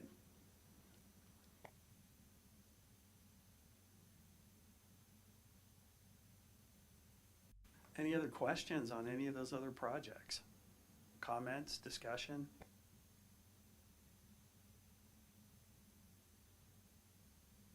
I have a general comment, but maybe we should wait till actually make a motion on this, having learned from the last. This is an informational update only, so Okay. there's nothing for you to motion. So I think it was a year ago that Cathy sent me a link to the City of Sonoma's fiscal year within 23-24 operating and capital budget, and this one was just published for this year, just last month. It's this August one, and I went through it on the table of contents, and as a commissioner, and I think the rest of us, it gives us a really comprehensive overview of all the parks and different revenue sources, and so we have a better understanding where all these budgets are coming from. And so what I'd like to do, since I think it's very helpful, is I've taken the table of contents from this and I've marked just those sections that deal with the parks maintenance, parks operating and capital improvement budget proposals. And you'll see all these things that we just talked about fit in that, but you also have the wider picture of the other ones that are on the table. And so what I'd like to do is send this to Cathy and have her send this. It's already public documents on the city website. It's just that it's hard to find if you don't know where it is. And it was only until last year that when Cathy alerted us that that's where it is, that it was good to follow up on it. And I'd like to see this whenever it comes out, that we all, as commissioners, have access to this resource. So what I'm proposing to do is just send a few pages by email to Cathy and have it's just this document with the table of contents marking the Parks and Recreation budgeting process for the fiscal year. And some of it goes all up through the next 5 years, so you get a sense of where we're going with this. So would that be? Yeah, and that's a great point. And feel free to pass that along. We'll distribute that to the commission members. And, remember also that, as Councilmember Lowe pointed out tonight, all these meetings are open to the public. They're all advertised. Every once in a while, you get a free lunch, as she mentioned tonight. So basically, it's out there, and if there's an interest in it, you could send a question over to us, or we could just push it out like what John's suggesting tonight. And no, it's great. It's open book. It's very transparent, just like Councilmember Lowe said tonight. So it's all out there, and if there's an interest, we can guide you to it or answer any questions you have. Thank you. And actually, it was interesting because I didn't know this, Mike, either. On the section on this report on parks maintenance section, it has the challenges you mentioned, and I wasn't aware of this. Because of the pandemic, we lost a number of subcontractors that were maintaining our parks, and it's fallen back on your limited staff. So that's a real challenge for you and for us, and we need to be aware of the limitations and the constraints that you're working with, and how we can, help you with that. So that's another piece of information that gives us a better picture of how we can work together, I think. So do we need a motion now at this point? No. Where are we? Are we up to the next agenda item? Yeah, if that's the end of discussion, we're moving on to the next agenda item. Thank you very much. Do you want to take a break at all? Just putting it out there, 5 minutes, you want to push on ahead? I think we'll push on. Okay.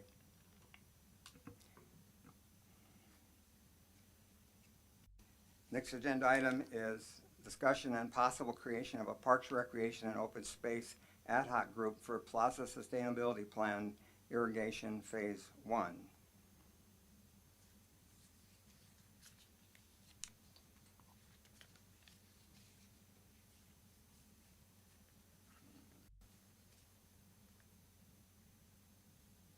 Yeah, so this item tonight is being brought forward by Public Works to have a discussion and possible creation. There's been talk about a Plaza Sustainability Plan. It's something that we're going to be working on. But when we had the issue with the elm tree across from the barracks on the north side of the plaza, one of the things that got elevated to the front was the irrigation system. And the irrigation system isn't currently set up to water trees and grass and shrubs. And so what we want to do is we want to fast track the irrigation phase of the Plaza Sustainability Plan. And what that's going to involve is putting a project together to review the current irrigation system at the plaza and make recommendations about upgrades, replacements to the existing system components. I've listed some of the components there. These are standard things with any operating system. But number one, do we have adequate power and water supply to feed the system? Secondly, or does it have to be upgraded? How's our controller assembly, which a lot of the controllers are outdated. Talking about backflow prevention, just one of the items that are characteristic of a system like this. Mainline lateral piping, valves, associated wiring to run the valves, sprinkler assemblies and schedules, and then O&M schedules and maintenance methods, and making sure that the crews are all plumbed up on how to run the system once we get it in place.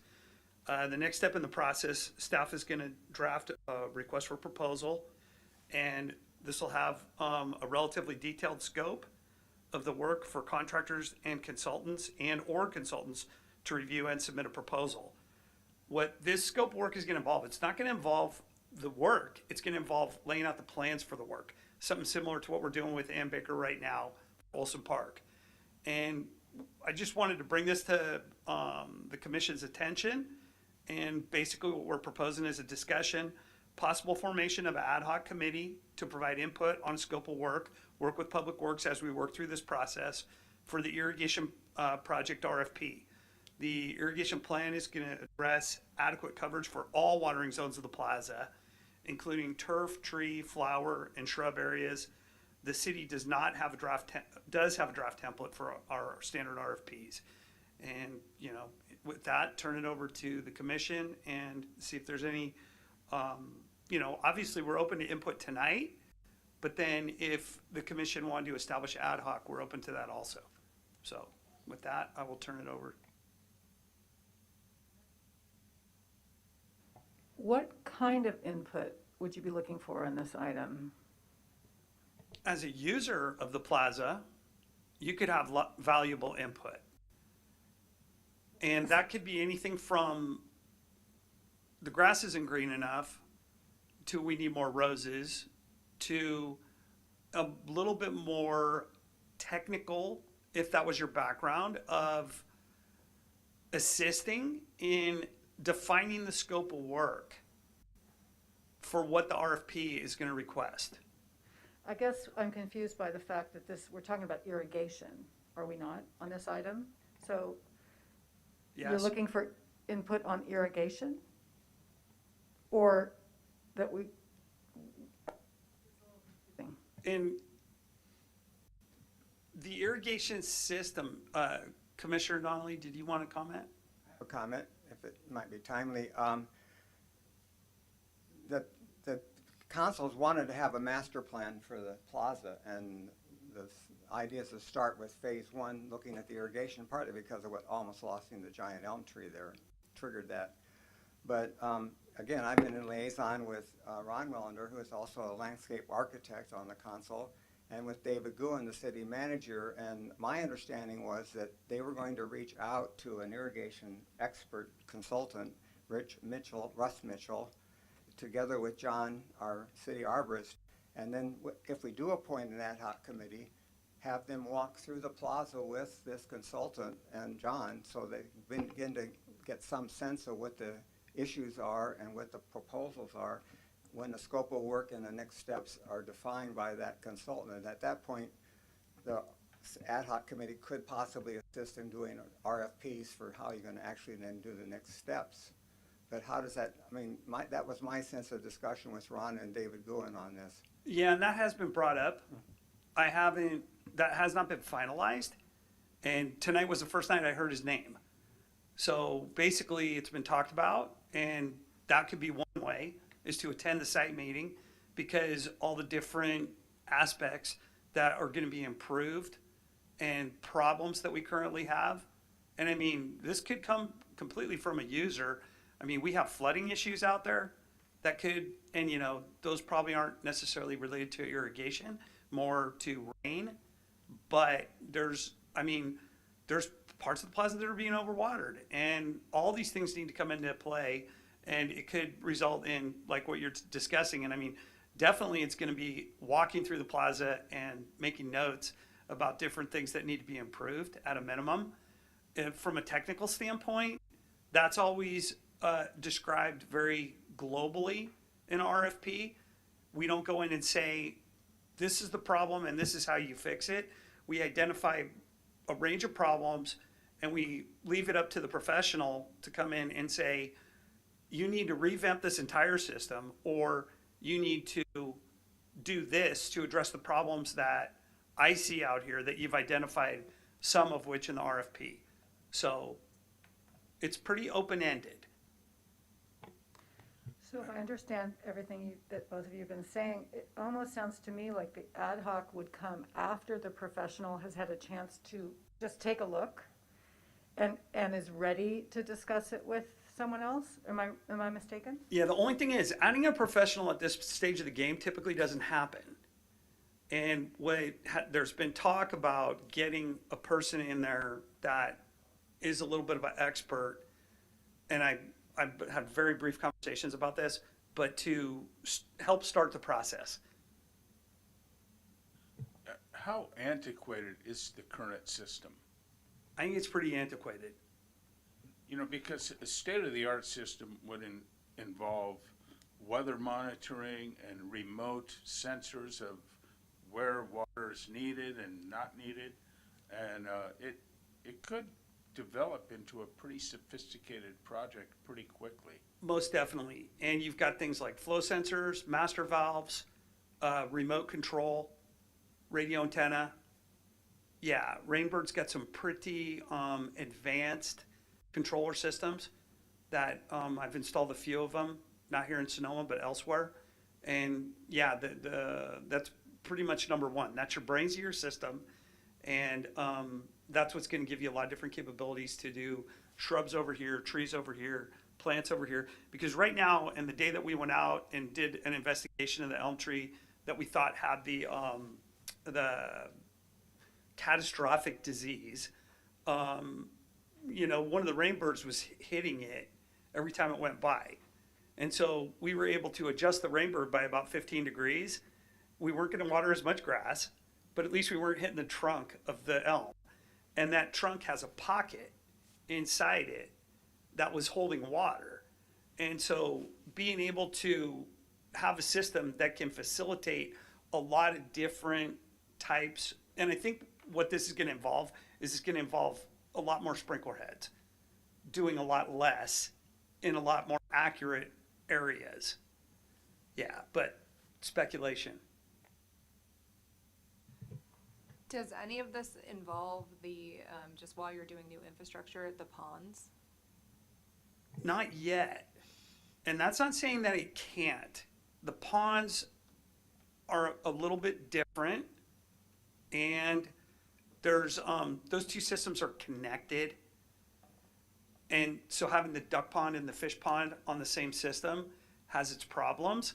And so what we want to do is we want to really limit the scope of this first part as much as possible, but at the same time, work with the experts to make sure that we're not cutting off our nose to spite our face, that, oh, we made this change and we didn't take the duck pond into consideration, and now we have to do something again because the duck pond has this problem. So we'll be looking at that from a holistic standpoint, but at this point, we want to just try to minimize it to just irrigation for the park. Yeah, it's a sidebar question, but it's a really easy one. Is it all runoff of public water and not reusable, not Reclaimed. uh, Yeah, there's no reclaimed water Okay. in the city, I didn't know. in this area of the city limits. Okay. Yeah. I think, to me, the question comes back to one we wrestle with as, what do we as commissioners know about irrigation? What do we know about the health of a tree? We say it'd be nice to go with an arborist who actually knows what they're doing, and we'd learn from that. But it seems that unless we work with a consultant directly at the start, that how do you envision us having any, without our skill sets are not in irrigation, how would we actually, as an ad hoc committee, make a contribution to this? Well, and that's up to the group. It could either be tonight, or it could be comments next meeting about something that you thought about, but it's just an opportunity. Mm-hmm. And basically, if passing on the formation of ad hoc would be fine, but at the same time, just putting it out there, getting Parks and Rec's open space up to speed on exactly what Public Works has cooking, and making sure that if anybody has an interest in giving an input or being part of the process, the option is there. So I guess that's the question. Is there an interest among our commissioners here to be on an ad hoc that would be available for this? I would say, addressing John's previous question, being on the ad hoc tree committee was very enlightening, and it exposed me to a lot of information that I didn't know about previously. And I think a similar situation would be with the irrigation on the plaza. For anybody who would participate, they could bring the information that they've learned back to the committee to help us make more informed recommendations. So I think it's a great move forward. I've always been fascinated by irrigation, so, I mean, I would volunteer for that just because this would be an interesting project. But the first thing that also pops into my head that I start thinking about is there's a lot of piping here, there's gonna be a lot of digging possibilities, and you know, planning it relative to those types of situations with all of the things that go on in that square is gonna be an amazing feat of capability, so. Remember too that this is trying to put together. I'm pretty confident that if the expert materializes that David Guhin, Councilmember Wellender, and John have talked about, if that materializes, what we're planning on doing is we're planning on having a meeting at the office to talk about scoping, what we should be preparing for when we have this meeting, and then actually going out to the park and meeting with this person. And I'm thinking that, don't cut yourself short in that, oh geez, I don't know anything about irrigation. I mean, there's probably a mom up there that plays on a swing with her baby that could go to that meeting, walk with us that day, know nothing about irrigation, and have a very good point because she's a user of the park. And same with the guy that walks his dog, obviously just around the perimeter of the park, but knows a few problems, attends the meeting, attends the field walk, and has some really good input about just, this is the scope of the RFP. What do we want to accomplish with this? And I mean, bringing up the duck pond, we kicked this around. And if somebody had a reason or demonstrated something, because we wanted to keep fountains and duck ponds, duck pond, fish pond out of it at this time, that's not a conclusive decision. And if there was a good reason to bring those three elements into the fold, we would totally consider doing it. But what we want to do is we want to address the immediate problem that if you turn off this rainbird, it doesn't hit the tree, but it also doesn't water the lawn. And this is a big job that we're taking on. And it's going to involve, if we revamp the entire system, it's going to be a lot of work.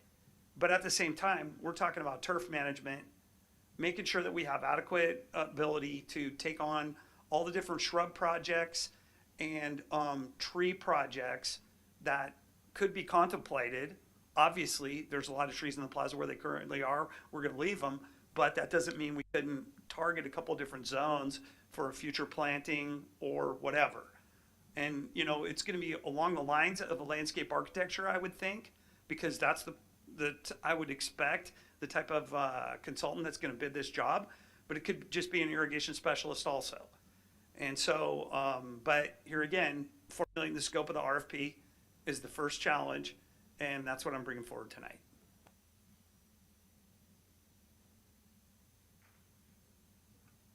Is there any public comment?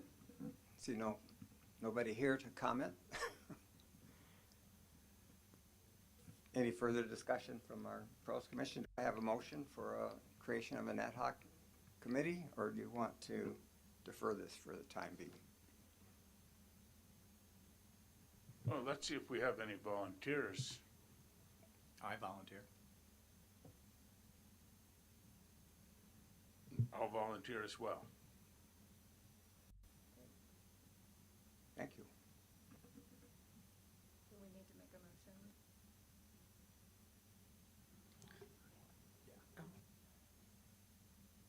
Yes, I believe you'd need to make a motion to form an ad hoc. Do that, Jeff? Okay, sure.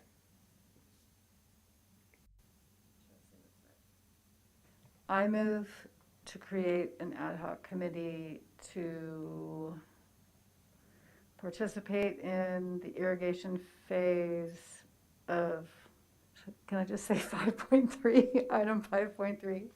Or let me know what you want me to say and I'll say it. You can just say, you vote to form an ad hoc, then that's. I move to vote to form an ad hoc. Second. Any Commissioner Izetta, Yes. Youth Member Mellinger, Yes. Commissioner Misaraka, Aye. Commissioner Roush, Aye. Vice Chair Tolbert, Aye. Commissioner Wallander, Aye. Chair Donnelly. Yes. Thank you. The motion passes 6-0-1. Thank you.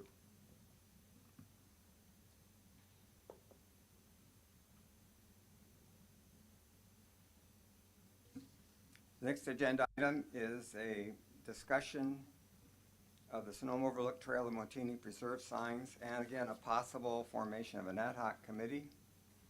And the recommendation is for discussion and possible formation of an ad hoc committee. So this, similar to our previous one, this project, what we're talking about today, is regard to the trail signs at Sonoma Overlook Trail and Montini Preserve. They're both, the signs at both are due for replacement, and some have already been replaced with temporary signs. So the sign needs to be updated, and public works staff has begun working with SOT and Montini partners, but the work hasn't been completed. The work being that we've identified which signs need to be replaced. For example, like the dimensions of the signs, what we want to be replaced, what they should be replaced with, what the signs should say, the participating partners listed on the signs, etc. And so that hasn't been identified or confirmed for both areas. As designated open spaces, these fall under Parks, Recreation, and Open Space Committee. And so staff decided that it would be up to the pros committee to form an ad hoc on this or not. So with that, I'm going to turn it over to Jess. Okay, who great. has This will be provided quick. As soon as we get our slides up. So we don't, yeah. Okay, so I don't know if any of you do walk the Overlook Trail. The photograph on the left is a photograph of an existing sign kiosk with an existing sign. Okay, all of them are temporary signs. The reason that when these kiosks went in and temporary signs were placed in them is because they knew the connector trail was going in, and so they didn't want to spend the money on permanent signs to have to do them again. So these signs exist. The photograph on the right is the proposed replacement. The replacement includes the connector trail. I don't have a way to point, but it's in the top left section. It just connects the Valley of the Moon trail with the trail leading down, so it goes in one nice big loop on Montini. So up until about an hour before this meeting, my understanding was that because this project went through a couple of years ago, and these signs were planned for, approved, scheduled, budgeted, everything a couple of years ago. And then I found out tonight that, or I think we probably all found out, that what we thought had already been approved, the new signage with the corrections and the new connector trail, which had already been reviewed by Ag and Open Space, Montini, myself, being chair of Sonoma Overlook Trail. Everyone had a look, but apparently now we need more time. Maybe by the next meeting it will be ready. I've asked Richard Dale, director of SEC, to circle back and see what's left to do. So in the meantime, can we go to the next slide? The three signs that are facing the sun are basically useless now. They basically shred into pieces that fall on the ground. So this is corrugated. This is high quality corrugated cardboard, basically, with a metal backing. So they were temporary to start. They were temporary. They were always meant to be temporary. And everyone thought that the permanent signs would be in like a year ago or more. So that was the plan. But in any case, moving forward with what is, the idea tonight hopefully would be that pros would approve the replacement of at least these three of the temporary signs, because it could be quite a while before the permanent signs go in, knowing the way that things go. And in the meantime, folks in these areas don't have, in fact, two of these are on Norbaum Road, so that means anybody coming from Montini to Overlook and back basically are out of luck. So it would be great if pros could take a vote on the replacement of at least three of the signs. Is there any information, does staff have any information on what it will cost to replace a sign, or has that been looked into? Very wide open. Because whoever produced them the last time would probably be the cheapest way to go, because they already have, they've already got the art, they've already know what we're doing. You're talking about just for these replacement signs? I'm talking about temporary versions. Yeah, these. Yeah. Yeah. I was talking to Richard about this today and this afternoon, and he basically said, we have this printer in the office that could probably print these. You and I talked about that. Remember, I was saying that I'm a little bit afraid that what would it be printed on? It could be applied to something after it's printed. Right, that's what would be needed, and even if someone could go take a look at these. Well, this could be fairly cheap is what I'm getting at. Sounds good. Yeah. So I guess the question is, do you think it warrants replacing all of the temporary signs with new temporary signs, or just the ones that are sun exposed? The ones that need replacing should be replaced. It would be my gut. I haven't seen these, but that would be my gut. And so I don't think that it's having a temporary replacement for these three signs is something that could be done fairly quickly. Great. But obviously we have to get the graphic, and I haven't contemplated this for more than 4 hours, but we have to get the graphic. So we don't still have the graphic that was used last time? No, Jess, I have no idea. Okay. This is something that Richard and I talked about at about 4 o'clock this afternoon. Right. Yeah. So basically, though, this is something that could be looked into. You mean temporary signs? Correct. Okay, so you're advocating not taking a vote on it tonight? I don't know that we even need to take a vote. If these signs are in this shape, we could find a way, Public Works can find a way to go in, figure out what the graphics are, plot the signs, Right. put it on something that's going to last, Mm-hmm. and put them in place. Sounds great. Yeah. Okay, and just keep in mind that they're actually, they're different. They all have a "you are here," so it would be, there's a separate one for each one. I have a red Sharpie. I believe the graphics were the firm in Napa that did the panels for the kiosk and all the trail signs. Is that? That's news to me. I believe Yeah. you. I just don't know. I guess there's been Yeah. some trouble finding some of what was done before because of the Yeah. turnover, staff turnover. Well, the chair brings up a very good point, and this is why I think that what the item is getting at tonight is thinking about establishing an ad hoc committee to work on this. And case in point of what Chair Donnelly just brought up, there's a lot of people that have a lot of different information about these signs. And some people are, putting emails together and sending them out and summarizing these things. SEC, SOT, both need to be involved in this project. And I feel like we have to get a very good means for collecting the data that's out there. Like what Chair Donnelly just brought up, we have to work with Parks and Open Space and, or what's the? Ag and Open Space, yeah. And here again, I have zero exposure to this project, but having it defined is the first step. And this is an easy definition to replace 3 temporary signs with 3 more temporary signs that have been beaten on by the sun. But we got to have a very clear, and I don't think that this currently exists, but we have to have a very clear understanding of what the project entails. Each sign, each size, yeah, exactly. Yeah. Each logo, who's got the graphics, etc. Yeah, and so I'm definitely promoting, I think this is going to be a much bigger thing than just finding where we left off when this project was last touched. Yeah, and so that's the reason why staff put this agenda item together tonight. I would be happy to work on an ad hoc. I just want to say that the last I heard, all the logos were ready, there's a lot that was ready to roll. There was just one little wobble apparently in where the area is that gets muddy in winter. But if I can get what's already been done from staff, I'd be happy to work on an ad hoc. And Richard tonight said he'd be happy to work with me on an ad hoc, but I don't know if that's allowed. Cathy shook her head. He could be as a guest that you have, but he is not an ad hoc member. Got it.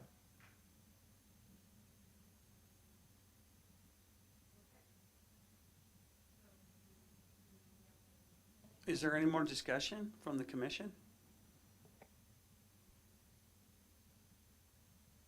And just to confirm, we do not know who printed the last ones. We wouldn't know that anyway because it's done by Public Works. They would order them, so we pros wouldn't know. Yeah. But I don't know, I mean, that's still some question to me as to if you still have the information about who printed it last time? The last time the signs were put up, Yeah, when the temporary signs were generated? I could look into this. Great. Yeah, and we can work with these 3. We don't need any direction on these 3. We will be reaching out with questions when we get them, but we will work with these 3. And then basically the other part, though, a permanent solution. Which signs need to be replaced permanently, comprehensively, for both Montini and SOT? It's all 7 signs because of the map has changed. Informational, these kiosk entry, regulatory. There's 4 different categories of signs. Directional, too. Yeah, that's the 4th. So again, you're circling back to looking at all the signs, or are we still just talking about the kiosk sign? TBD. I have a point of order question relative to just, I'm hearing a lot of ad hoc. So ad hoc means you have to have 2 members on an ad hoc, or can one person be the ad hoc committee? It's usually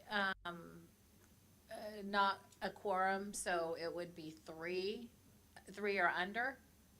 But there's usually not an ad hoc of one that I'm aware of. One fits into Cathy's description of 3 or under. So we could look into that, but if we start with 1 tonight, I know it can't be a quorum, so it's got to be less than 4, 3 or less. And I've never had one with just 1. I'm happy to volunteer. There we have our second, and now we have 2. Check in the box. Thank you. What a great group. Yeah, I tell you. 50 ad hoc. I'll make a motion that we form an ad hoc committee for the signage at the Overlook and Montini trails.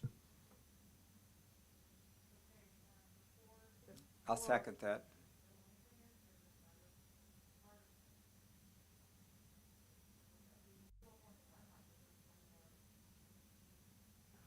Why don't we go I ahead recommend, with, yeah, I recommend we hear the rest of the issue prior to voting. Okay, so as I mentioned, I'm chair of the Overlook Trail. I'm also boots on the ground a lot. I spend a lot of time up there. We do have a problem with dogs on the trails of the Overlook and on Montini, and bikes, especially on Montini. And what I have found having been doing this for a number of years is that without really good signage, people just look us in the face and say, "Oh, you don't allow dogs," that kind of thing.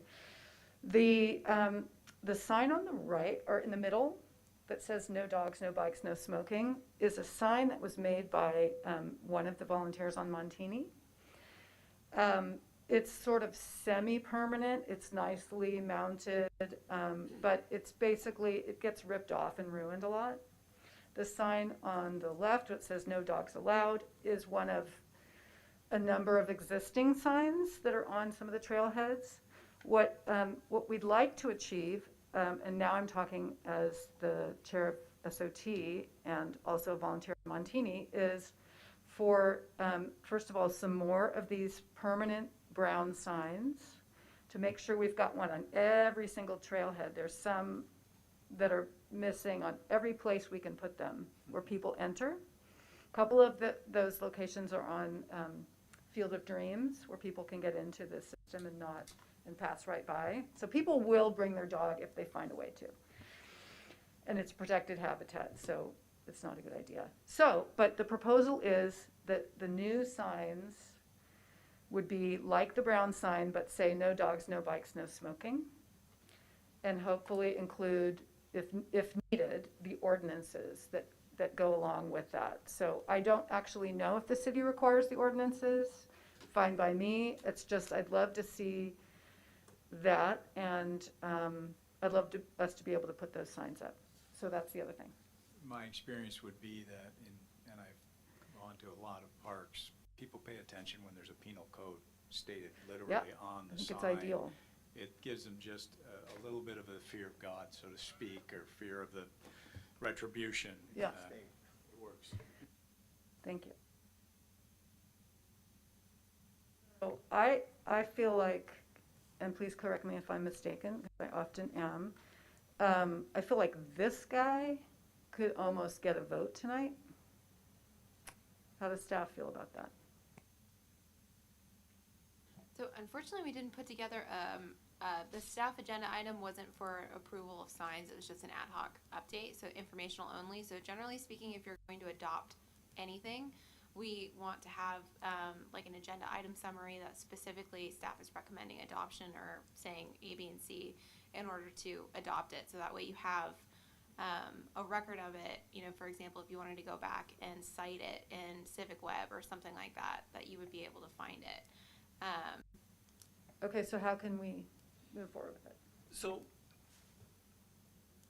what I would recommend is to fold this into the work of the ad hoc, which basically this will be one item that, because what I think this is going to entail is a sign-by-sign inventory that includes pictures, that includes size, measurement, and a GPS location of each location we're talking about in both the Overlook and Montini. And then we're going to have an inventory. We're going to say, okay, we have 100 signs. This project that we're doing right now, we want to replace all the kiosk signs, 7, whatever. I'm pulling these numbers out of thin air. And we want to add 6 more no dog allowed signs or no dog, no bike, no smoking signs made by the no dog allowed size, shape. And that's how we're going to define the project. And then, oh, by the way, there's these other 20 that were temporary that are falling apart. They were longer term, but we're going to change those too. Here's our project. It's 60 signs. What's the budget? What's the cost? How are we going to get this over the finish line? Where are the graphics? Who needs to approve it? Have we got everybody's input, etc.?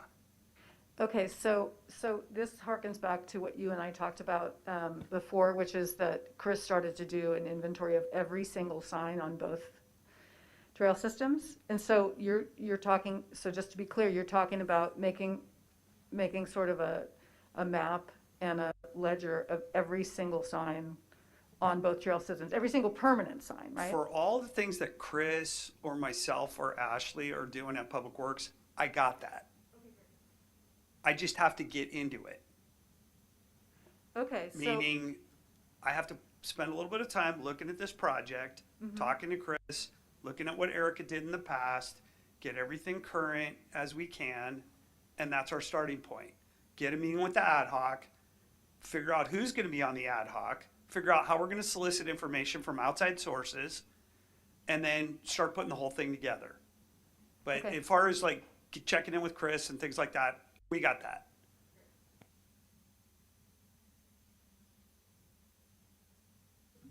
Are we ready to vote? Well, we had a motion by Charlie, but we do not have a second. I second it. Thank you. Are you guys ready? Yes. Commissioner Izetta, Yes. Youth Member Mellinger, Yes. Commissioner Misaraka, Aye. Commissioner Roush, Aye. Vice Chair Tolbert, Yes, Commissioner Wellender, Yes. Chair Donnelly. Yes. Thank you. Thank The you. motion passes 6-0-1. And the last agenda item is 5.5, receive update from ad hoc committee on updated tree list.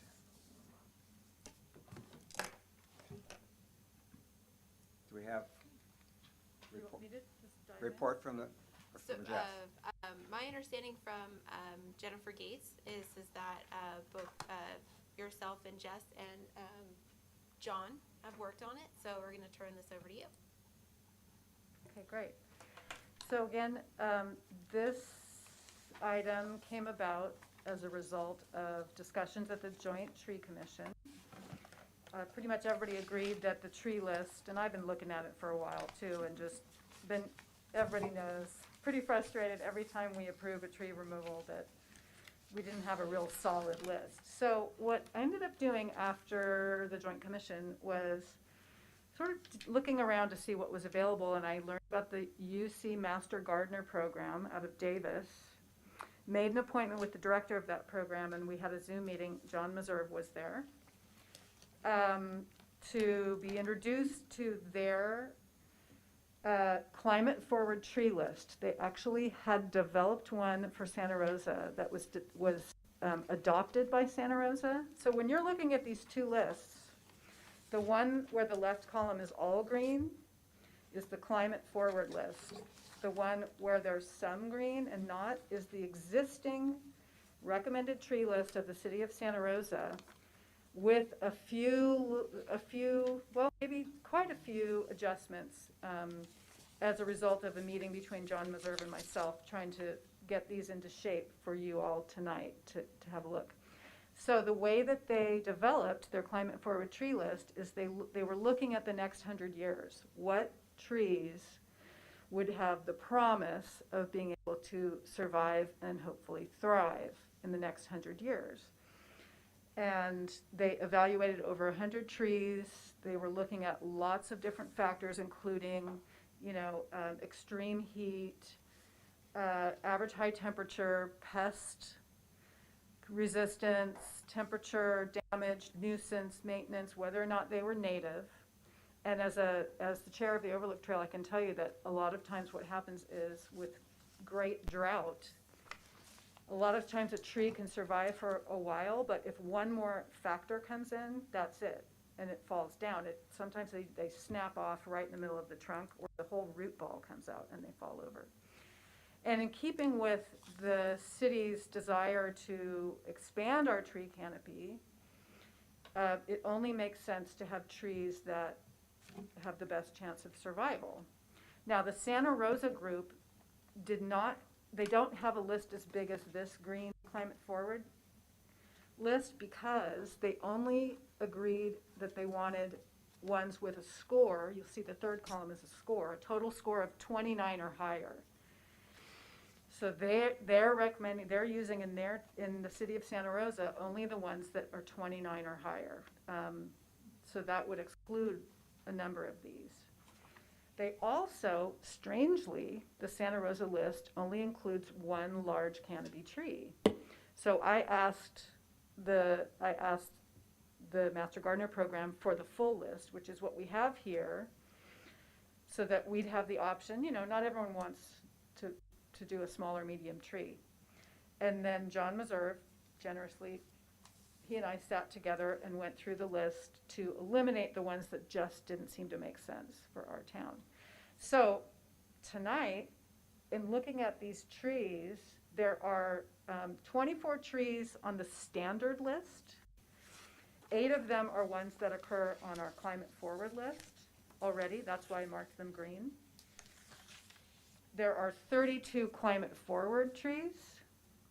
So an adoption of this list, a recommendation to the city of adoption of this list could include, it's up to us as a group, could include a combination of both, just the climate forward list. I could tell you that, and keeping in mind, this is not a requirement list. People don't have to choose from this list if they want to plant a tree. This is what we want to recommend as a city that they use. There's a nice variety in here too. We included some fruit trees, small, large, there's a real nice variety so that people have a choice. Personally, having worked on this for quite a while and kept massaging the spreadsheets and listening to what John had to say, personally, since it is about recommending and not requiring, I would advocate for adopting the climate forward tree list itself on its own. That's my personal take on this, keeping in mind what the city is trying to achieve, etc. John, do you have any comments? John Meserve? So the City of Sonoma Climate Forward tree list, should that be plant list instead of tree list?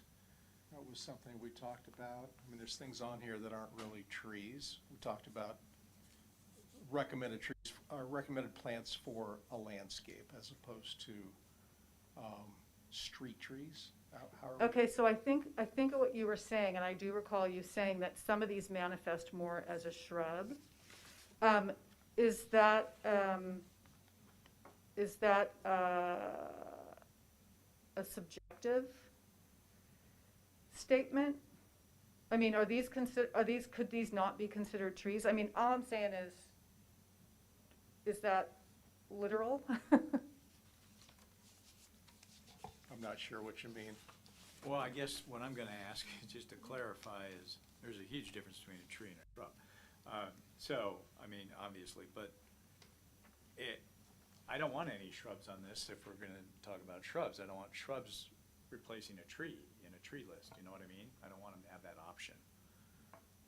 Can you give me an example of one on here that you would not consider a tree? So on the Sonoma Climate Forward tree list, the pineapple guava, Arctostaphylos Dr. Hurd, Ceanothus Ray Hartman,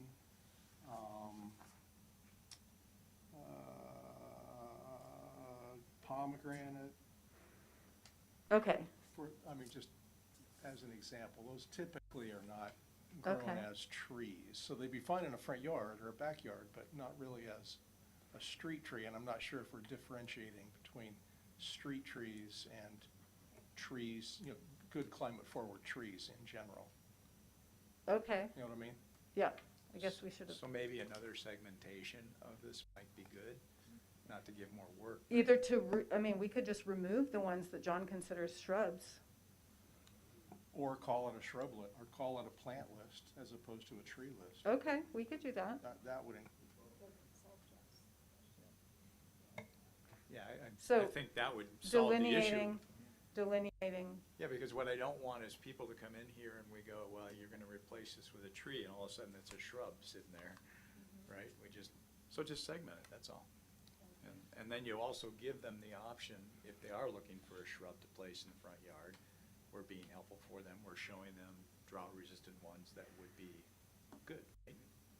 agreed, however, in the case of when we recommend for removal of a tree, do we want people to be allowed to replace that with a shrub? no.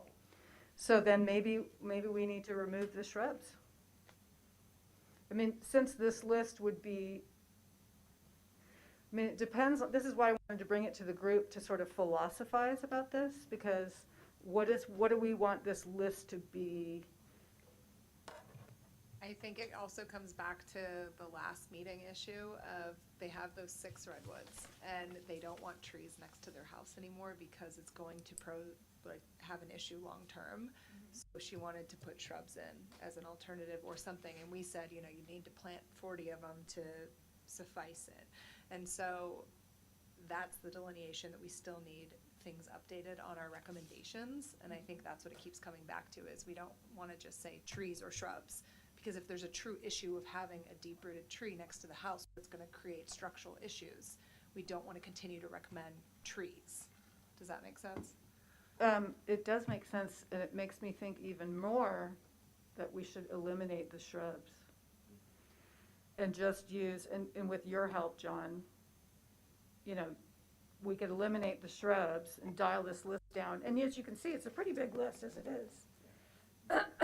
So that there's no confusion. What does pros think of that, eliminating the shrubs? What would be considered shrubs? The only reason I said segment and keep the shrubs on there was for those situations when then we could help them find a shrub that would work relative to drought resistance. It had, basically all I'm interested in is if we tell them to take down a tree, that they're replanting a tree. Or No, I agree. Yeah. The other thing that we could do with ease, if the city wanted to, and this is the Master Gardener program also has this interactive database. We could, make that available to people where you put in your zip code, your zone, and it gives you a list with pictures and what you're looking for. So for folks that aren't trying to replace a tree, because the tree ordinance talks about replacing with trees specifically. So maybe in lieu of including shrubs in here, we eliminate the shrubs and then refer people to that wonderful database and other things as well, because I still don't know if the city actually has a planting and maintenance doc that they give people. I emailed you the other day to try and see what do they receive when they've been asked to replace a tree? Do they receive anything? I can tell you. I Great. have the permit right here. It says the tree shall be replaced, and it would be, you get a recommendation of the number based on the circumference, and then you get a district tree list or a neighborhood small accent tree, and then you get, it's in consistence with the City of Sonoma standard plan, and then alternatively, it says in lieu of payment to the city is $100 per 15-gallon replacement tree, which is the fund you mentioned before. But there's no note as to where to pay that. Okay, so on that note, I did look it up. It is about new development projects. So what that told me is that our tree ordinance doesn't cover And that's tragic. And so how could anybody enforce something if if the tree ordinance doesn't actually cover? I looked on the city website for anything in regards to planting and maintenance instructions for people. There's so much available. I looked up the Sunset Garden, planting and maintenance. I mean, it goes on and on. In any case, I feel like people should be given that information as well. But for tonight, I wonder if it would be appropriate to, it sounds like what we need to do is come back to pros with a list that, in which the shrubs have been removed. Jess, can I interrupt for just a second? Of course. When a tree application is approved, they get a letter that I write, Mike signs, or it goes through Mike also. And they do get a city tree list. It's one that we have. It's real. I don't know.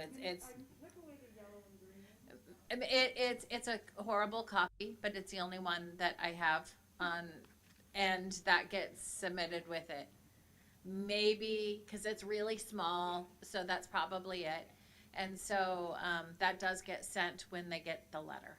But they don't get any instructions on how to do it. Would you mind sharing that, maybe with the whole group? Yeah. You could do that so that we can all have a look, because I couldn't find it. I searched and searched on the. Well, the current district tree list is from 2014, by the way.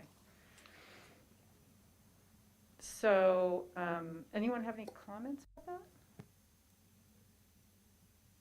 Well, I'm in favor of keeping the shrubs off the list as if it's on a replacement list for removing a very large tree and then be able to turn around and put in a shrub. That's not increasing or maintaining the canopy of the city.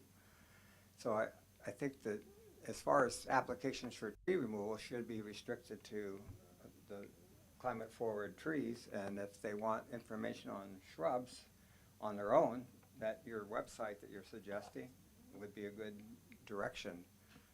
But that's my feeling about it. Keep in mind also that, assuming that the ordinance that's going to be developed and modified will talk about replacement value and size, we do have sizes here, so someone couldn't replace a massive tree with a small one because the. Do all of these trees fit the 15-gallon thing that we use as a metric then, or not? Well, I would say John should comment on that, but I would think. Go ahead, I'll let you answer. They do. We've been recommending 24-inch box replacements for the street trees. Lost my train of thought.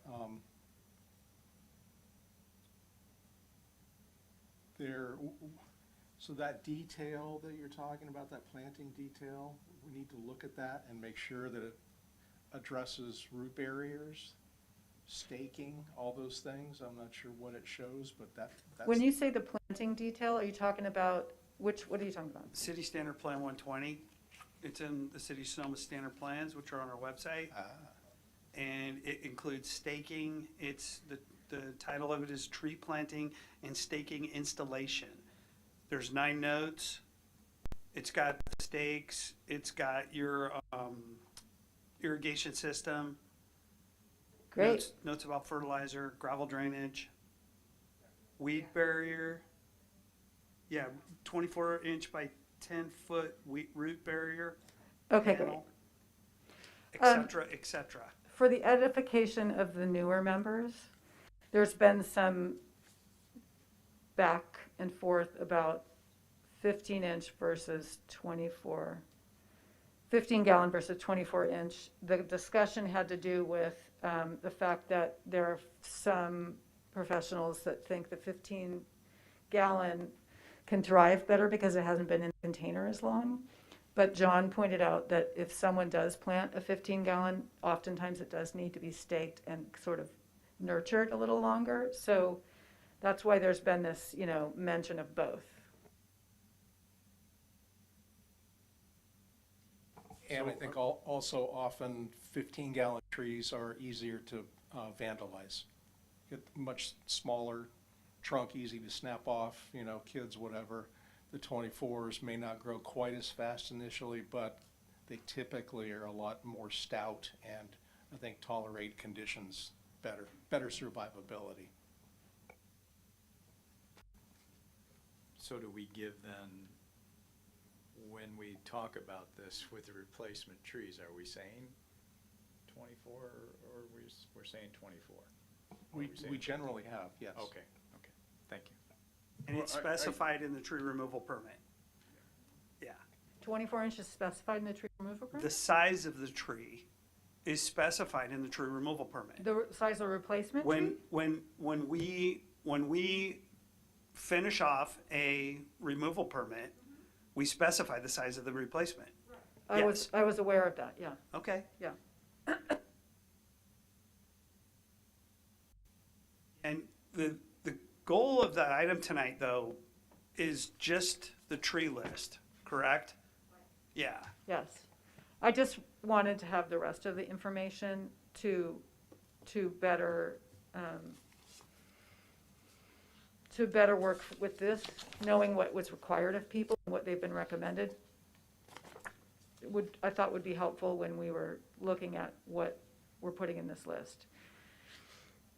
And this goes back to what I said earlier, maybe at the next meeting we can have a discussion of a ad hoc committee to look at the overall city tree ordinance, the letters that go out to the people getting replacements in terms of maintenance and follow-up, and then also about renewing the city tree fund. So it seems like all these discussions are sort of under that umbrella. And maybe the CAL FIRE grant will come through at the same time, who knows? Well, and is it my mistaken, but was that the reason why the joint commission was put together? I only attended one of those meetings, but this was under the purview of the joint commission that involved 3 separate commissions.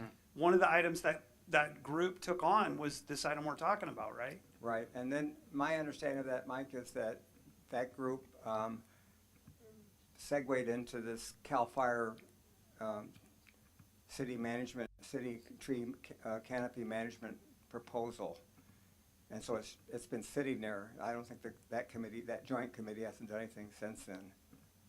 So it's either, if we don't get the CAL FIRE grant, then we'll be back to what I'm suggesting, we need an ad hoc committee to at least see where we are with the overall tree program of the city to maintain its canopy.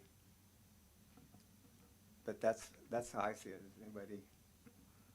Well, the Joint Commission didn't have really a next steps. It was kind of like a powwow of everyone. It's a brainstorming. Right, and we had a huge list of items that we wanted to address, and that's one of the reasons why I went ahead and just personally talked to UC Master Gardener, because I could see nothing was going on, and I thought, well, let me just grab the list with capitals. So I'd be happy to continue on. Maybe you would be as well, to continue on with the tree list ad hoc to further refine it for the next meeting. I think I'll see if somebody else would help you with that. Okay. Yeah. Samantha, would you be interested in working on a city tree list? Good. Yes. Thank you. Dana, I did get the email, but there's a problem with pulling it up. I tried to put it up on the screens. Okay. Yeah, that's fine. Okay, where are we? Do we have a motion or one that needs to be amended, or? Are you forming an ad hoc from this group? So we would need a new ad hoc since it has a new member. So we would need a motion to create a new ad hoc to Okay. refine the tree list and bring it back for December. I'll second that. I didn't move. Oh, you didn't move? Please move. I move to create an ad hoc. I'll second.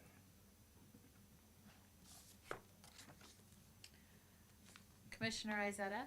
Yes. Youth Member Mellinger? Yes. Commissioner Mizuraka? Aye. Commissioner Rausch? Aye. Vice Chair Tolbert, Yes. Commissioner Wellender, Yes. Chair Donnelly. Yes. Thank you. The motion passes 6-0-1. Well, thanks. I think it's been a very productive and wide-ranging meeting, and a lot of things to think about and move forward, but I appreciate this. So at this point, we're at any comments from the commissioners or reports or other comments they haven't had a chance to make? And then we'll go to the staff for comments.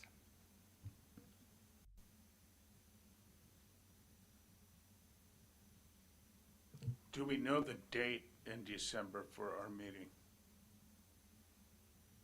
It is December 11th. I have a comment. Patricia has now missed 2 meetings. She's missed 3 meetings. 3 I meetings, believe. so that means she has to leave the commission. That's what I'm thinking. I'm going to check with Rebecca and Monique tomorrow. I have a Okay. note here. And also, sorry, maybe I should do this in staff. Forget it.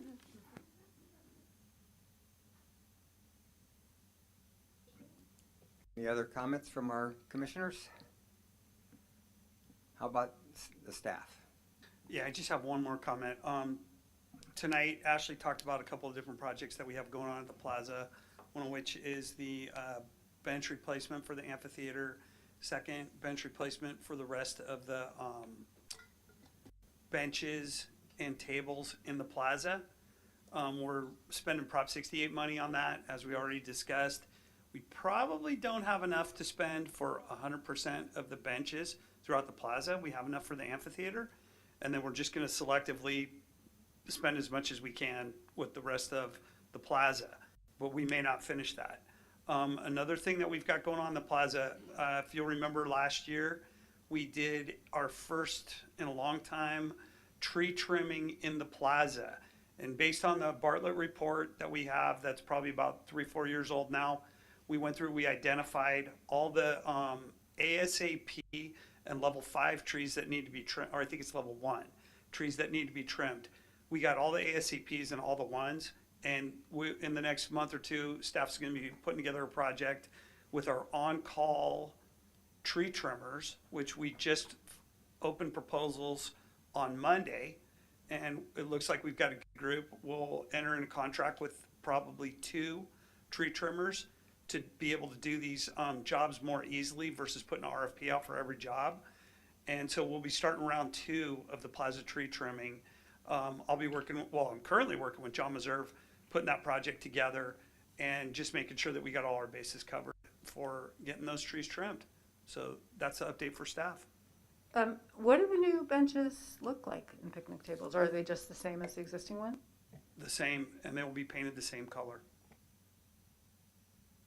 The only thing I was going to say is the youth commissioner's term ends the end of this month, and Jared has applied to be on the commission again.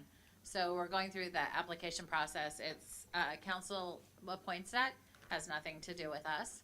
So, but correct, Jared, you. Yeah, Yes, I would yes. like to be on the So he wants to be. We'd love to have him, but those end the end of September. Thank you, Jared. That's great to have you staying on with us. And I one final comment. I want to welcome John Meserve as officially now this city arborist. It was a new position. It's actually a paid position, I think. And you don't have to volunteer your wonderful services entirely. I'm sure there'll be some on the edge, but thank you, John. So I look forward to working with you. That being the case, and hearing no further comments, I'm going to gavel this meeting to a close.